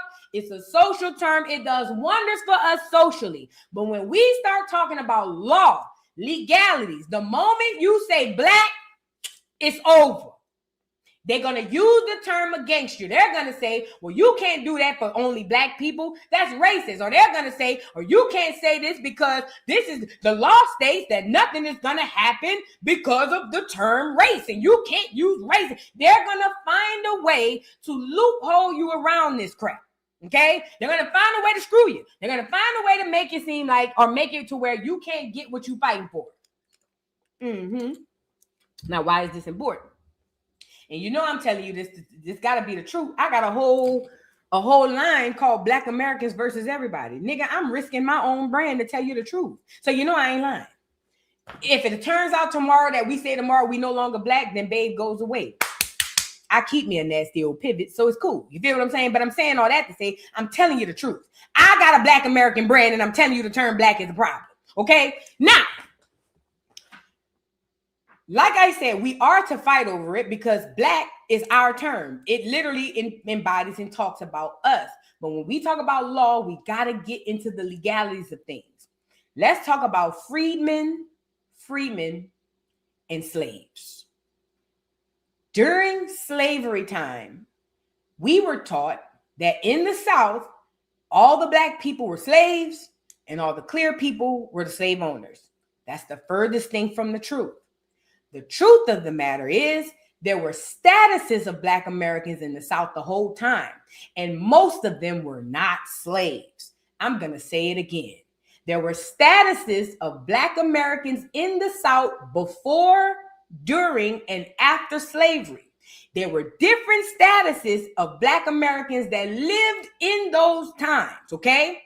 There were slaves, freed men, and free men, okay? I need you to understand. Slaves, freed, F-R-E-E-D-M-E-N, and then there's freemen, F-R-E-E-M-E-N. The difference between the freed man and the freeman is the freed man was prior slave. Does that make sense? So you go from slave to freed man. A slave can never be a free man because a free man has never been a slave. Does that make sense? Put a 3 in the chat if you're tracking, because I want to make sure y'all understand the difference, because we talking about law. When y'all speak about reparations, it's cool to go back and forth on the internet about it. But when we talking about cutting the check, you got to be able to talk them people language when you go up in there, and you got to know what you're talking about, and you got to know the law, okay? So we talking about law. Take the social construct off the table. We talking about law. Per legalities in law, you have ancestors that fell under one of 3 categories: slave, freed man, or free man, okay? That means your ancestors was either a slave, prior slave, or never been a slave, okay? I do need a chalkboard, Sergeant King. I do. I literally need a chalkboard. I literally do, because I'm a visual person, and I think it'll help me more than y'all. But anyway, when you do your genealogy, you're going to find those 3 statuses: slave, freedman, freeman. What Brother Marcel is doing is fighting for reparations for the freed man. That is exactly what he should do. Why? Because it was the freed man and the slave who were put under the constructs of slavery. It was them who were the slaves. Now, the free man has never been a slave. Therefore, if you're a black American and you do your genealogy and you don't find a freed man or a slave, then guess what? You don't get slavery reparations. Not for slavery. You do have reparations coming to you, just not for reparations. I need y'all to understand. Do not discount those statuses because you need those. When you are doing your genealogy, especially on the census records, you're going to see a lot of S's next to these people's names. That stands for slave, okay? That basically means that those people, if these are your ancestors, you for sure have a claim for reparations under slavery. Under slavery. Mind you, we got reparations coming for everything, but I'm talking specifically about slavery. So if you find an ancestor on your genealogy with that S, you are deserved reparations for slavery, okay? Fast forward. With Brother Marcel going up to these law places, I don't know where he's going, but wherever he's going, and he is using the term freedman, he's doing the absolute right thing. You cannot go to those people and say, because I'm a black American and my people were slaves, I am owed reparations. They're going to shut you down. But brother Marcel Dixon has caught on to this very, very early, and he's been doing this. I've seen him for at least a few years, and I'm pretty sure it's longer than that. He has caught on to this, and he has been fighting a good fight under that status of freed man. And those are the ancestors that are deserving in their bloodline, that are deserving the restitution or reparations from slavery. I'm not saying no reparations at all. I'm saying specifically from slavery. I want to show you this video, and this is what I want to show you in this video. These crackers know exactly what we're talking about. We are the first ones. We just figuring this out. Every single person in law, all these people who are in charge, they know exactly what we are talking about. They know exactly who we are. They know exactly what is owed to us. I told you it's like one big joke. Everybody is in on it except Black America. Everybody plays stupid. What? Huh? What? Everybody walking around playing stupid until you say it to them straight up. Hey, I know who I am. I'm indigenous to this land. I didn't come off no ship. Whenever you tell that to a white person, they say, yeah, I've heard of that. And then you say to yourself, well, bitch, why you ain't been said nothing? You get it? Because identity, I told y'all, is the first and the only key to freedom. The biggest key to freedom. Identity is your first key to freedom, Black America. Who are you? Black Americans ain't it. Who are you? Okay? Let's get into the video of Brother Marcel speaking on this panel, and he's going to talk about freed men. These are the descendants or the people who were slaves, Black Americans who were slaves here in America. Let's get into it a bit and watch how the white people know exactly what he's talking about. Check it out. Reparations is not based on race. It's based on status. A Black person who comes here from Nigeria or Jamaica or Brazil, they're not owed a penny from America. They chose to come here. We are talking about the people who are freedmen, the descendants of people emancipated by this country. We still know those people because you are one of those people. I am one of those people. A lot of those people here in the audience, I just told you I could break down my genealogy. My dear Nana was 101 when she died. My great-grandfather just died 3 weeks ago. He was 100. He remembers fighting alongside white veterans in World War II. He remembers coming back and seeing his white veterans get homes and lands and pensions and the door being slammed in his face. And we are going to say that America that says liberty and justice for all, that's okay. Get over it. Keep it moving. While we have to hear never forget for everyone else's tragedy. And as far as from where reparations will come, I need people to stop thinking is going to come from their tax dollars. Look at all the trillions that America spends right now. We talk about inflation, the invisible tax. We have something called the PPP loans. Do we remember the PPP loans? Mm-hmm. America spent $6 trillion on PPP loans. You know what they just did? They canceled all of it. And we didn't even know. America gave the corporations, the banks alone, $29 trillion. You know what they did with that? They canceled all of it. So let's stop acting as if America is as hamstrung by debt as they want to pretend. Because when America wants to pay for something, they find a way to do it. And truth be told, the corporations, again, aren't hurting. The defense manufacturers aren't hurting. It's only Americans who are hurting. And that is a choice. We all know it's a choice. That's why we're running for office, because we know this country can do better. So I refuse to accept that this country can't do right by a people they've wronged for centuries, and I refuse to accept that any justice-minded person thinks that's the right thing to do. But I'll say that that's the best explanation that I've heard of that, so thank you for that. Did you hear the end of that? Let me go back because I don't want this to go over nobody's head. You heard Brother Marcel say all of that. And remember, I told you it's like one big joke. Everybody is in on it except Black America. They know everything he's saying before he say it. Look what the white boy said. Justice-minded person thinks that's the right thing to do. But I'll say that that's the best explanation that I've heard of that, so thank you for that. Listen, man. I don't know how else to explain this to y'all. But these people know who we are. The only people who don't know who we are is us. We the only people who don't know who we are. They know exactly who we are. The only way that they can thrive and have their heaven on earth is us not knowing who we are. This is why I tell you every day to do your genealogy. Brother Marcel has his genealogy. And when he spoke about his great-grandfather not getting his pension from the military, that's another form of reparations. We got reparations supposed to come in the form of land, money, all kinds of ways. All kinds of ways. This is all that's owed to us. But as long as we stay under the racial construct of it all, we'll never get it. Because every time we're going to go up there and say, hey, you owe black people reparations. And they're going to say, we don't do that. Per law, we don't do nothing by race. It's not about race. Like Brother Marcel said, it's all about status.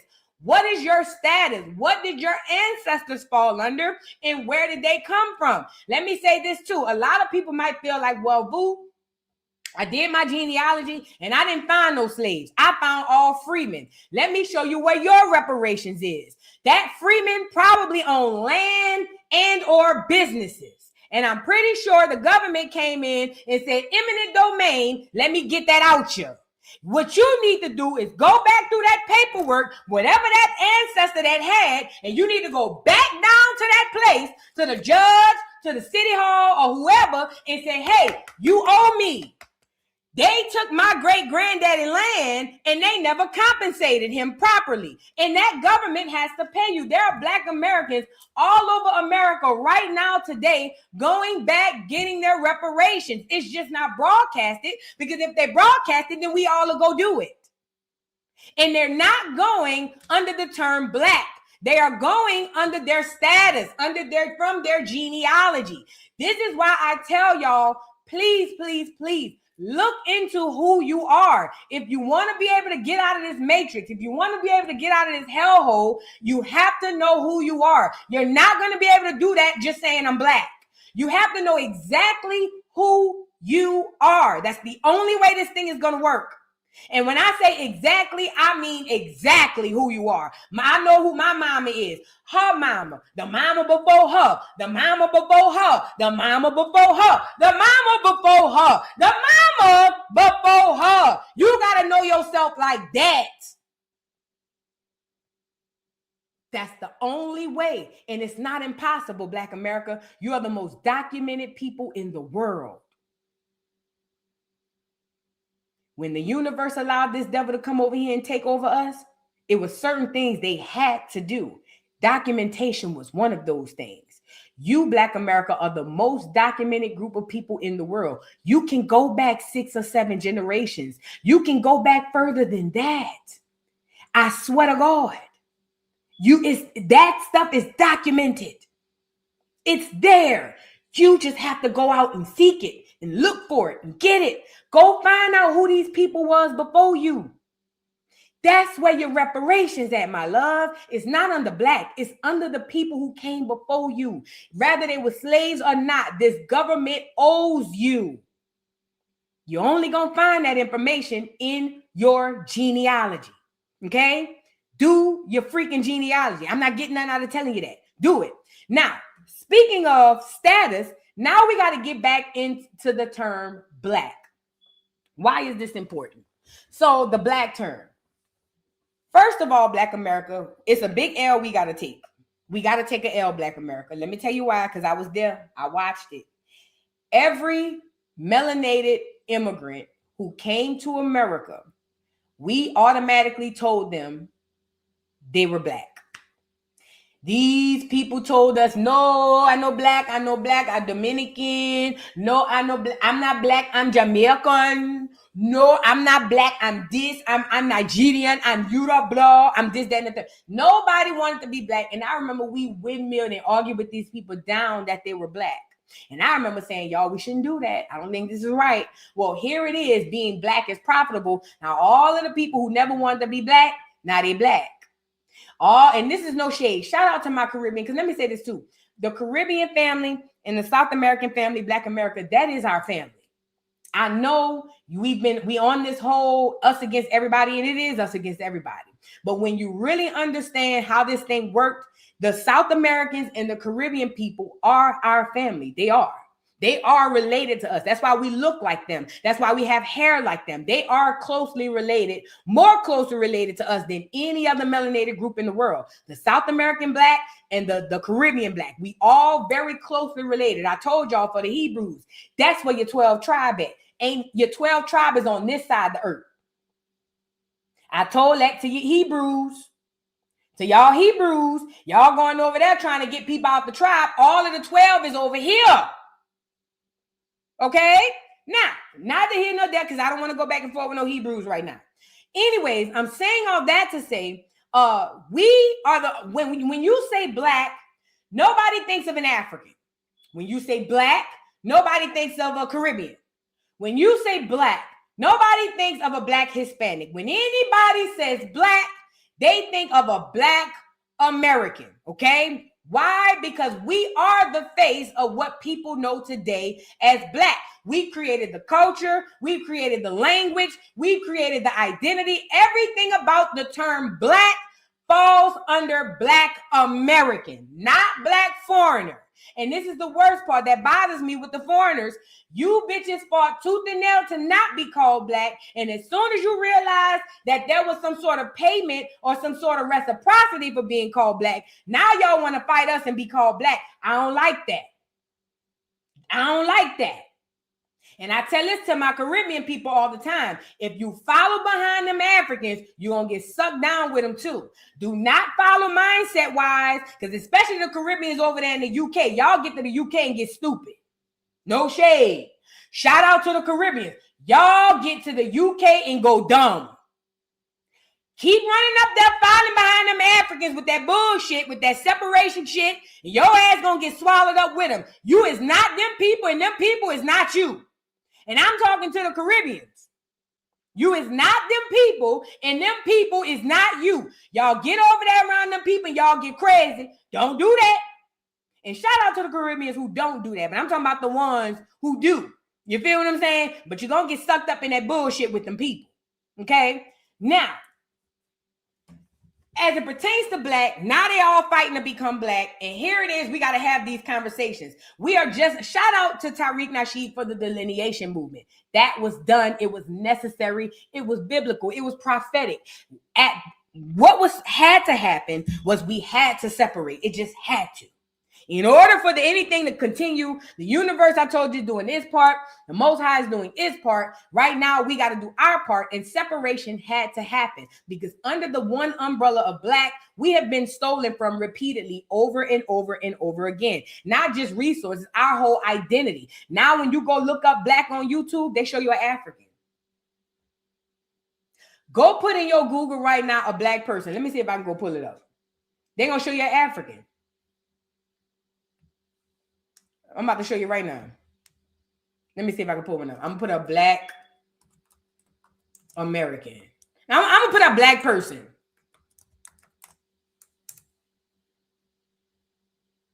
Look at what they show me when I search up a black person. Oh, here it goes. And y'all may not see this as something big, but this is huge. Because what this is showing you what they are trying. This is paper genocide. Virtual paper genocide or whatever the case may be or whatever. But whenever I put up black person, the first thing come up is Africa. Now they'll show you our great leaders on the wiki.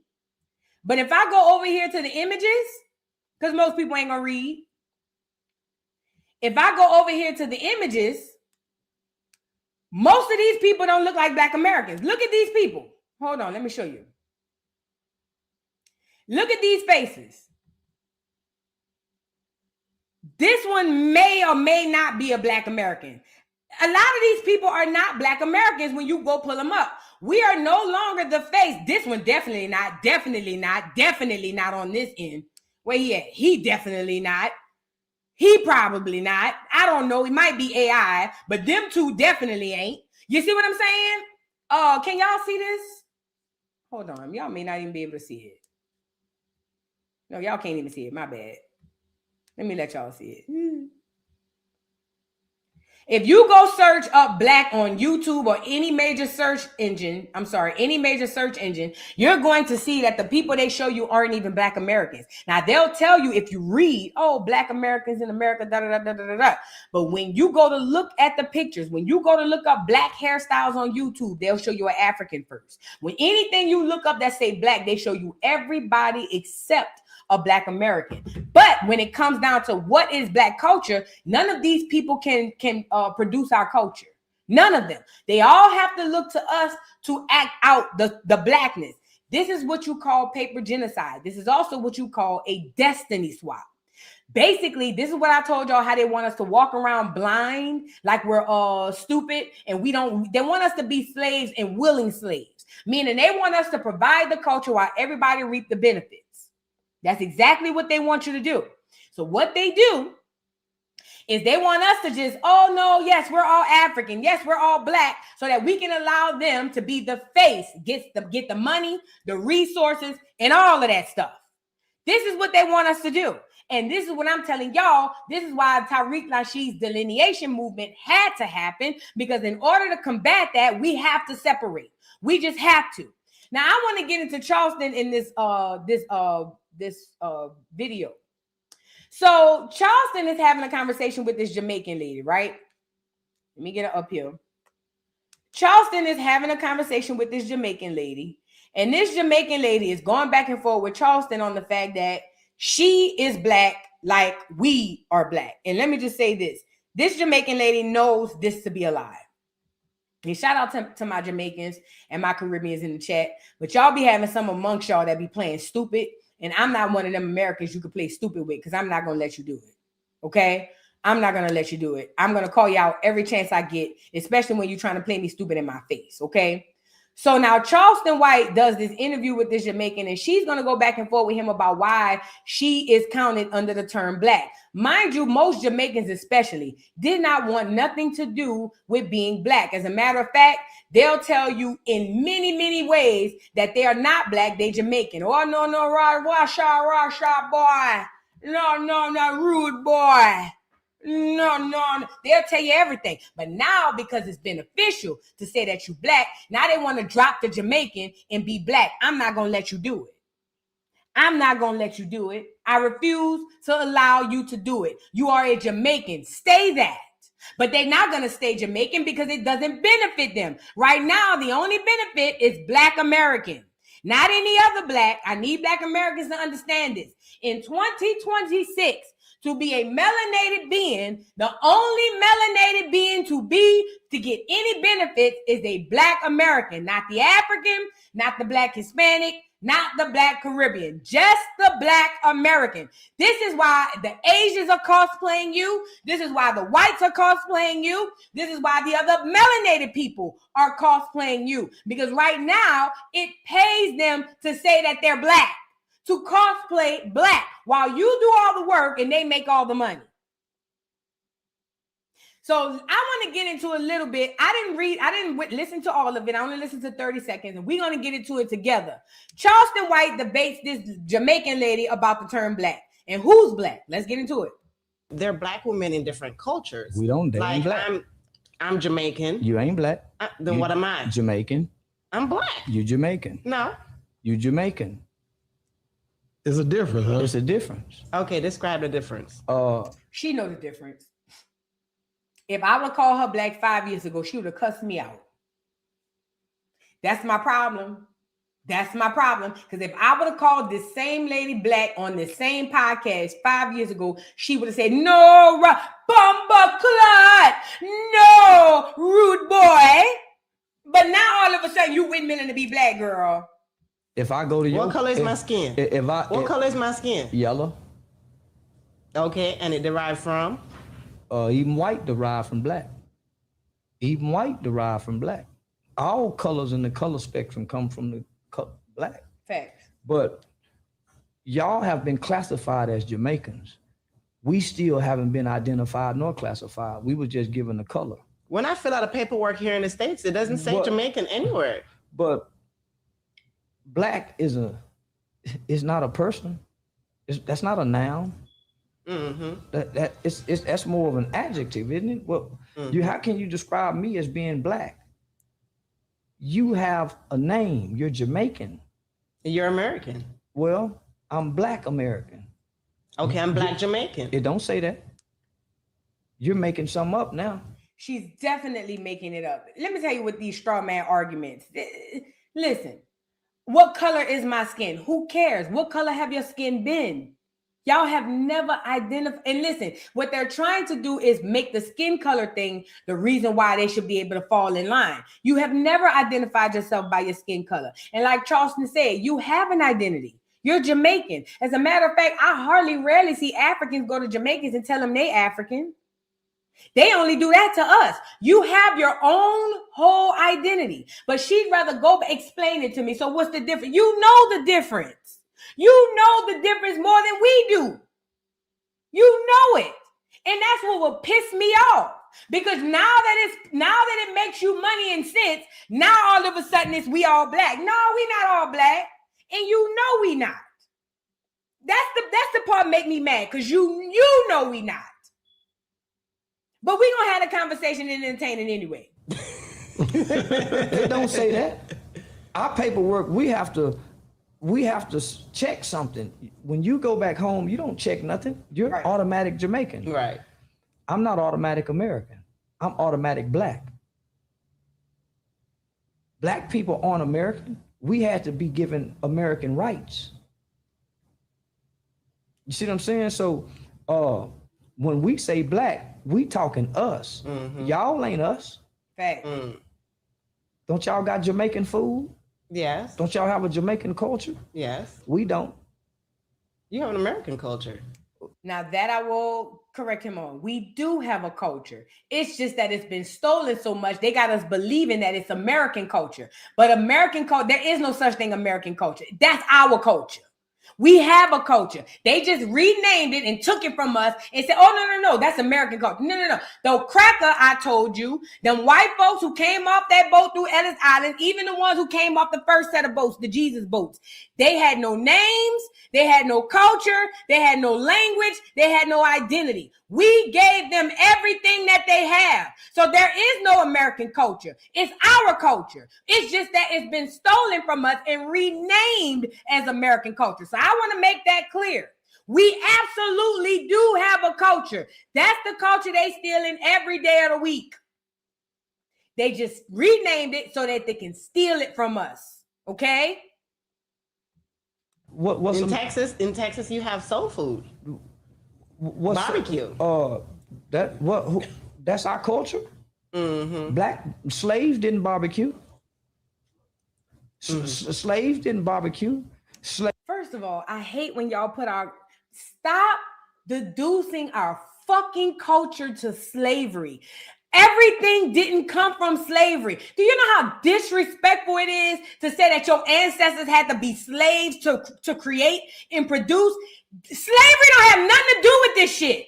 What we're doing now, we've been doing for thousands of years. And the Jamaican has a point.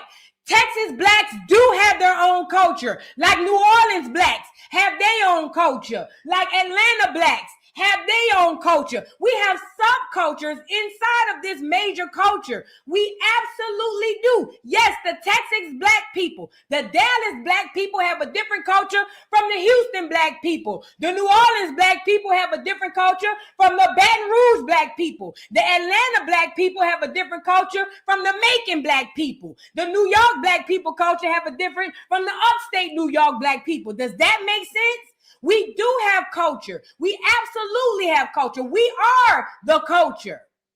It's just because it's siphoned away from us and renamed, we can't see it. But she's right. The black people in Texas do have a subculture, but it is their culture. I don't go to rodeos every year. That's not my culture. I'm not from Texas. But you're not from New Orleans. Y'all don't go to second lines every Sunday. That's not your culture. Does that make sense? Just to kind of clear that up. Slaves didn't create that. Mm-hmm. Soul food, pig intestines, pig feet. So what did slaves used to eat? The slop that their masters gave them, like the dogs. What you would give. Another lie.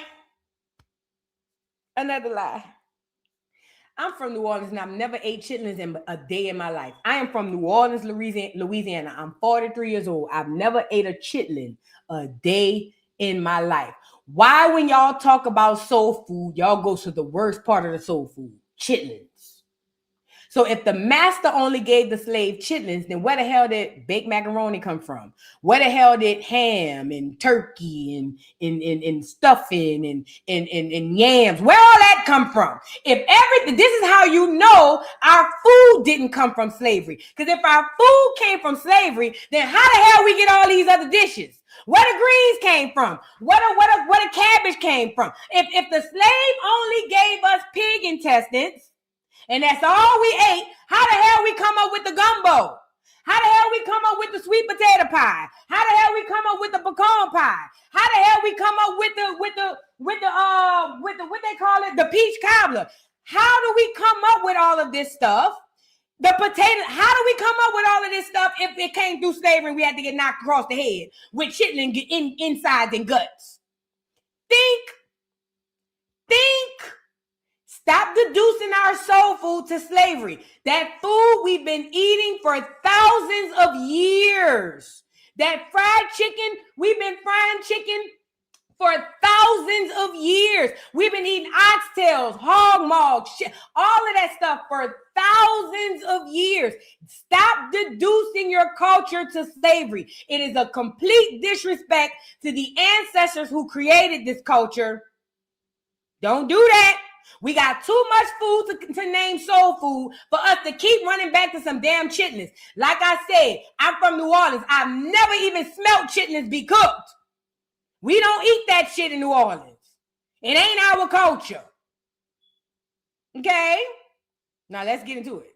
Your dogs, that's what they ate. And that became part of what we ate. So you say that's our culture? No. Come on, don't do us like that, please. No.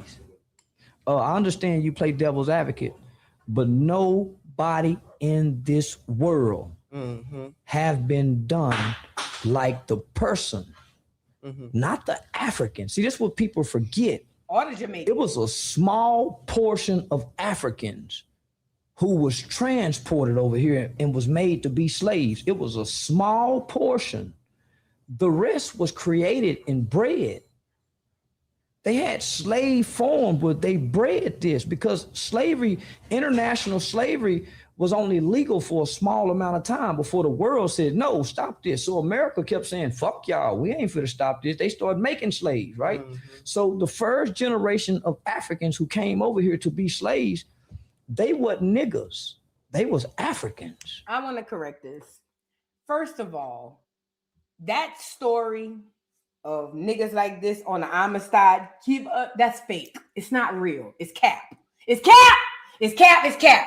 Wasn't no niggas getting caught off no coast or no west coast of Africa and being shipped to America. It's all a lie. It's cap. But if you won't believe it, fine. I'm not going to tongue wrestle with you about it. But even in the sense of it was us and it was only a small group, then the rest was bred, that's cap too.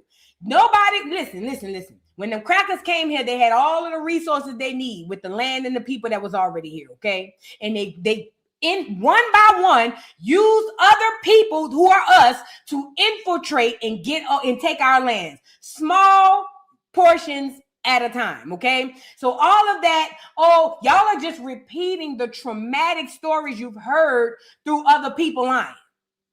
We have no way to prove any of this stuff, but we continue to repeat it. And let me tell you something else that happens when you repeat this stuff.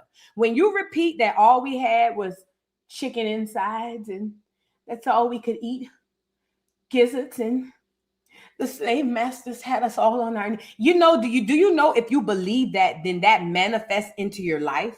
Do you know the kind of cap that puts on you? Do you know that once you internalize that idea, you have literally cast yourself to hell?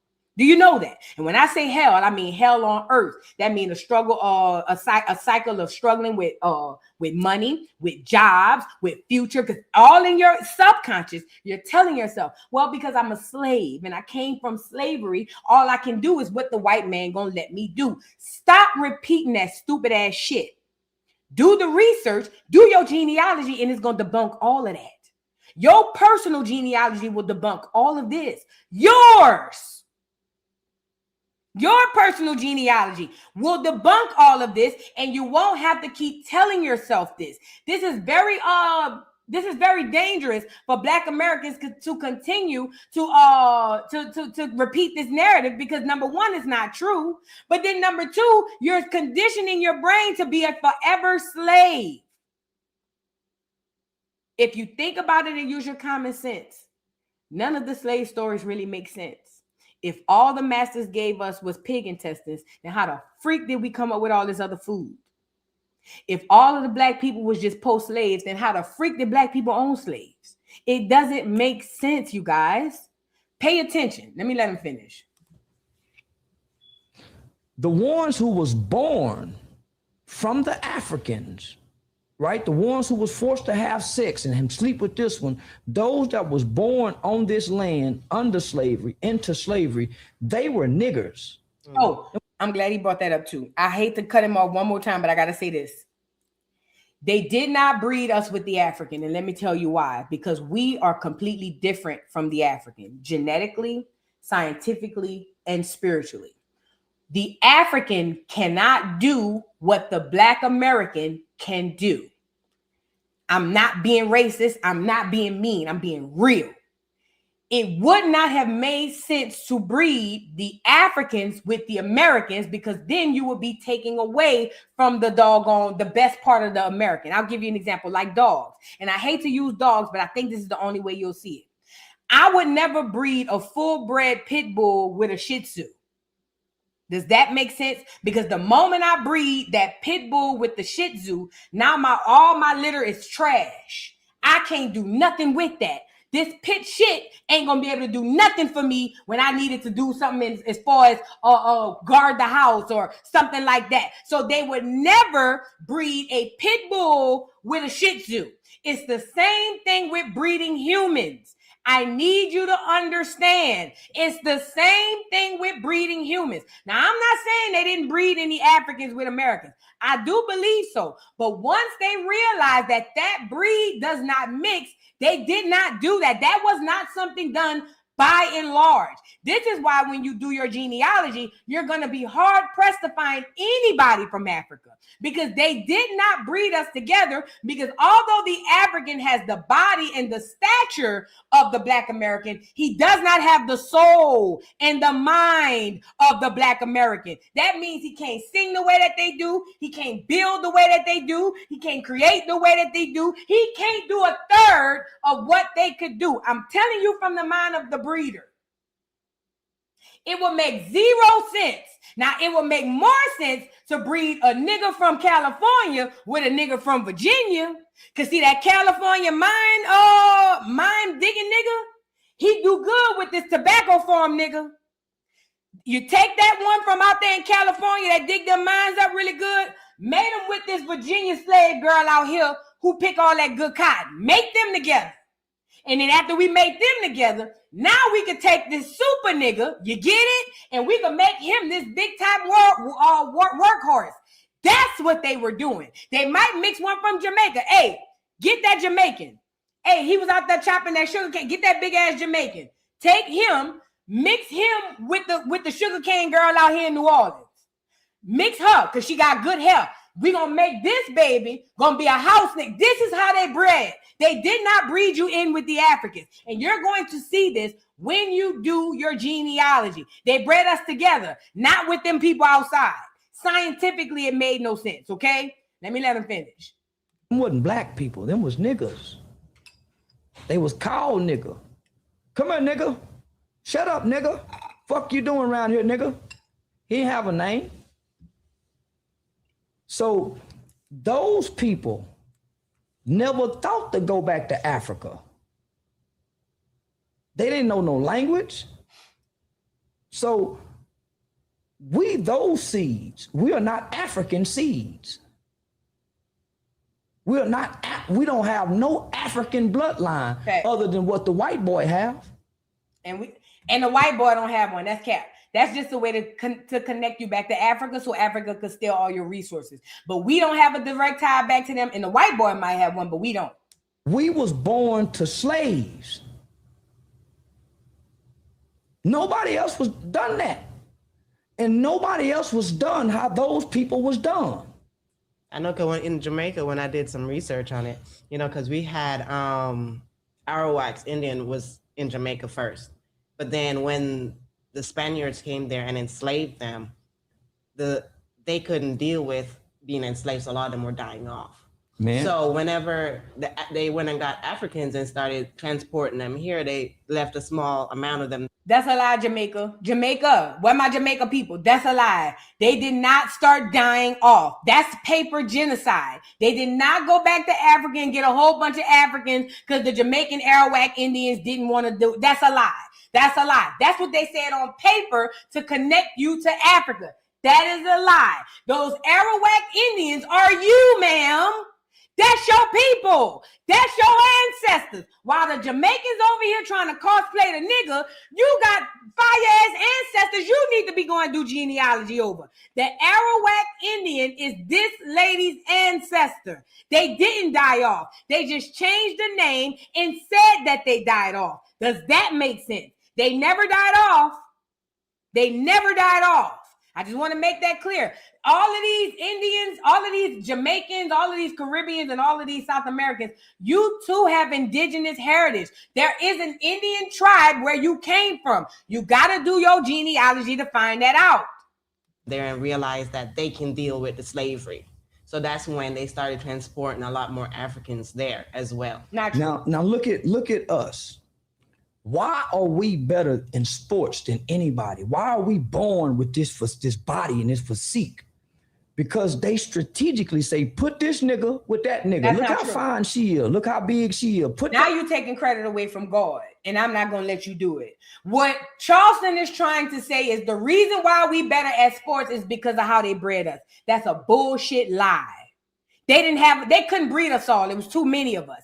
That's a lie. That's a lie. The reason why we're so great at sports, the reason why we're so great at everything is because we are God's chosen people. We have a direct connection and source to the Most High God. That's why nobody could sing like us. That's why nobody could talk like us. That's why nobody could dance like us. That's why nobody could act like us. That's why nobody could rap like us. That's why nobody could create like us, because we have a direct source to the Most High God. It had nothing to do with that white boy breeding people. You're giving him too much credit. He didn't breed this. That white boy didn't create us. Are you okay? No white boy created no nigga. Never have, never will. He can't even recreate himself. How the hell he gonna create a nigga? Think. You are who you are because of your connection to the Most High. It ain't had nothing to do with this cracker who didn't know how to wash his ass.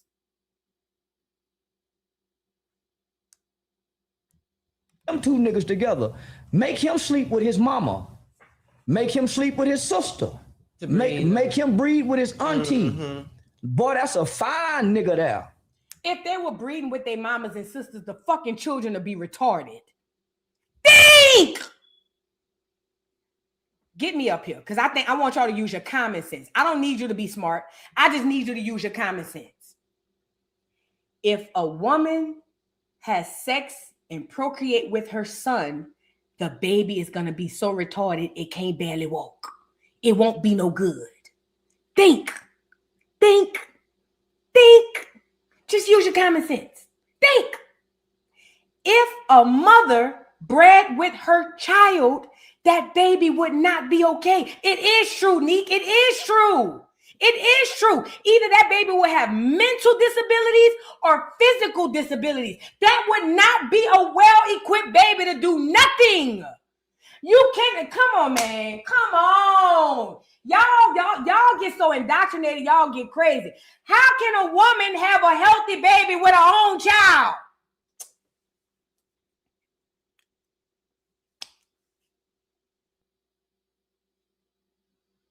I'm talking about not just a healthy baby. I'm talking about a healthy baby that will be productive to society. Think about that. Think about science. If a mother bred with her own child, would that baby be suffice to work in the fields? Would that baby be advantageous to the breeder? Think about it. Especially when you can go right here to the next plantation and get somebody she ain't related to. This is a way of mental enslavement. This is to keep you stupid enslaved. This is to keep you stupidly enslaved. Think about it. If they could just go right across to this next plantation and get her a good fine buck, why would they breed her with her own child and then wait 9 months and hope that the baby come out okay? It doesn't make common sense, y'all. That's what the cracker do. That's why their heads come out big and weird like that. That's them. That whole bloodline will be trash. If women were procreating with their own children, the bloodline wouldn't even last. It would have wiped itself out. It's not true. It's not true. It's not true. The people, listen, if they were inbreeding like that, you would know it. We'd be fucked up mentally and physically. That's not the case. I just don't want y'all to keep repeating that. Charleston has said this many, many times, and you could tell he learned it once and he committed it to memory, and he just keeps going back. I've heard him say over and over about the slave food, over and over about the inbreeding. It's a lie. It's not true. Nobody has been able to even prove it. All y'all got is roots in some history books in school. You haven't even been able to prove none of what they saying. Where are these inbred people? Show me the lineage of the inbred people. Show me the lineage of the mother who procreated with her son and they went on to have a whole lineage of people. Show me. I haven't seen it. I haven't even heard nobody come up with it in their genealogy. Remember, they were breeding for workers. They were breeding for purposes to help them, not breeding us to screw us over. They needed our work. They needed our brains. They needed our essence. They knew that they needed us to make this thing go off without a hitch. Okay? We ain't no damn inbreds. Boy, we need plenty more niggas like him. Where you get that nigga from? Look at his mama. Come here, give me a gal. Come here, heifer. Look at her. Now come here, nigga. Come look at the boy right here. Ooh wee. You think you just like the dogs? And it was paperwork on these niggas. Who they was bred, who bought them, who owned them, how they died. All this is documents. So no, not only did they take the body and breed them, they took the minds. We gotta develop a system that these niggas don't come to our house at nighttime and cut our throats. How can we take these niggas off the chains like we do the horses? We gotta break these niggas like we break horses. And they created a system to do that. We're gonna make this woman make sure this boy won't ever stand up and talk back like we had to kill his uncle. You had that book that talked about that. Yeah, I've read a lot of books. That's just the Jews wasn't done like this. Ain't nobody been done like this here, and it still go on today. They still fucking our minds. Mm-hmm. They took our minds. We are walking empty. We like walking dead people. Facts. They tell us what we like. Why you think all of us wear Michael Jordan tennis shoes? All of us got Gucci belts. Why you think we all do the exact same thing like robots? All of our women got eyelashes. None of them don't do it. None of them don't do it. None of us don't do nothing. None of us have separated from the pack. They got a button on us because they know us better than we know us, because we don't know nothing about the niggas. They teach their children about the niggas, and we don't know nothing about the nigga. Facts. Wow. Now that last part, he's right. And toward the last part when he said that they were, listen, they did breed. They definitely bred people, but they didn't breed you with your offspring. It wouldn't make common sense. They lose too much money by breeding you with your own damn offspring. But these are things that they keep repeating. And I'm glad he had this conversation with the Jamaican girl, because one thing I say to the Caribbean people, y'all be so infatuated with what happened in America. Do you know that nobody in America knows about the slavery story in the Caribbean and in South America? The reason that is because y'all get here and leave your identities where you come from. You keep it on you enough to keep the flag in your car window so the police know you're not one of us. You keep it on you enough to be able to pull it out your back pocket whenever Mad Day comes, so you can say, oh, this is a Jamaican, or oh, I'm this, I'm not that. But for the most part, you leave your identity at your island when you come here, and you get so engulfed in what happened in America, you don't even know what the hell happened with your own people. I asked my Caribbean and my South American brethren, I would love to know, why haven't you guys started digging into your own stories? Because what happened to our ancestors did not happen to yours. Yet and still, every time we have a conversation, y'all in here battling us about our history. What is your history? What happened to the Arawak? What happened to all of these other Indians when they were conquered? I know some of it more than most of y'all. But y'all don't come and tell us all of that. Y'all come over here to windmill to fight for our status and our stuff. That's a problem. And I love my Caribbean people. I love my South American people. But I'm telling y'all now, if it's about you against us, I'm going to always pick us. And I'm telling you now, you got to go. Y'all need to get back to you. Who are you? Where did you come from? I'm talking about the Caribbeans and the South Americans that reside in America, not the ones that are home. Them people are on their stuff. Typically, the ones that's already home, they more grounded. They typically know what the hell going on. I'm talking about my Caribbean brothers and sisters and my South American brothers and sisters who come to America and get so engulfed in our history that you completely forsake your own. And now we got to windmill with you about what happened to us. No. What happened to you? And you're not black. You know it. And I'm not going to tongue wrestle with you about it. You ain't black. You know you ain't black. I know you ain't black. The government knows you are not black. So we're not going to have these social back and forths on the internet about, oh, y'all are just being divisive. Everybody's black. It doesn't make sense. We're all black. I know what your skin tone is, but by identity, you do not identify yourself as black. When you go home, you don't say you're black. When you're amongst your kind, you don't say you're black. So don't say you black in front of us. And to Black America, call them out on the bullshit. Call them out. What you mean now you black? Nigga, I remember 30 days ago I talked to you about being black and you said you what? Now you black? What changed? Call them out. I don't be around a lot of foreigners. I'm sorry. So I don't, if I did, I wish I was. If I was around a lot of foreigners, they'll hate me. God didn't bring me up around no foreigners. I don't know what that feel like. You feel what I'm saying? But call them out when they're trying to have these conversations. This is my thing. This is my thing when it comes down to the foreigners in America. Black America right now is fighting for our lives. We are fighting our past ancestors who screwed us over. We fighting the past clear people who screwed us over. We fighting present people, clear and black, who screwing us over. And we're fighting paper genocide. We're fighting so much, we don't even know where to look.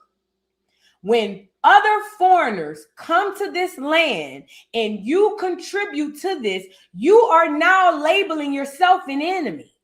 We don't have time to scan through the crowd of enemies to see which one is the good one and which one is the bad one. To me, I can't speak on nobody else in Black America. I'm talking about me. When you come to me as somebody who's not me, arguing with me about me, you are automatically my enemy. Because what the fuck are you even talking about?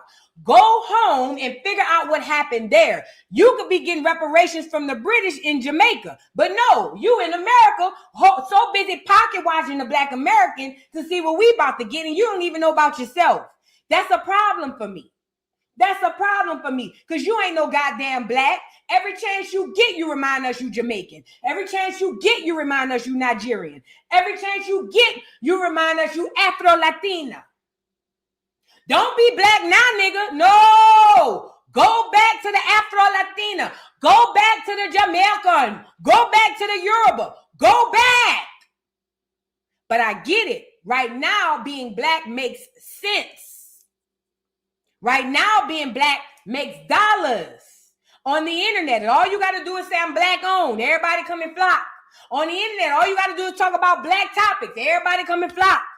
In real life, all you got to do is say I'm black. You're probably going to get, there's a benefit to being black like there has never been before. And now everybody and their mama want to be black, but you're not. I don't give a damn what your skin tone is. Status-wise, you are not. I don't care who they are. And y'all can sit up here and entertain these people and let them double dutch in and out of blackness. This is why we're getting stolen from right now. Right now to this day. This is why we getting stolen from right now. If you are an ally to Black America and you're not a Black American, you would get the fuck out the way. No shade. If you want to be an ally to Black America and help Black America, please go that way.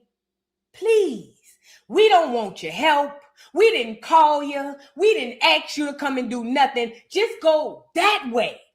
Get out of our way. Because I'm telling you now, if you're getting away with that cracker or that African, you're getting ran over like a bulldozer. And I said what I said. Let me read the rest of these super chats. If you're getting away with that African, you're going to get popped with them. I'm telling you now. K1820, thank you so much for the super chat, says, hey, boo, I sent you an email made by Iranians of us being indigenous to America. We know it already, but they are definitely trolling the government, the U.S. government. Oh, yeah. They definitely trolling. I told you it's one big joke. Everybody is in on it except Black America. It's one big joke.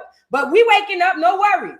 Stephanie, thank you so much for the super chat, says, I've noticed for years, but notice how Black women won't compete as automatic on y'all as Let me see this.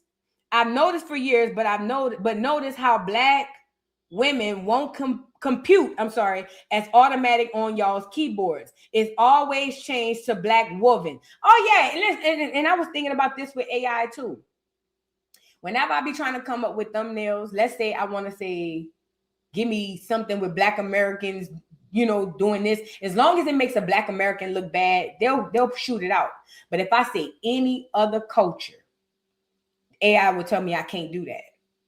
And then they'll tell me it's for the safety. It's not. It's another genocide.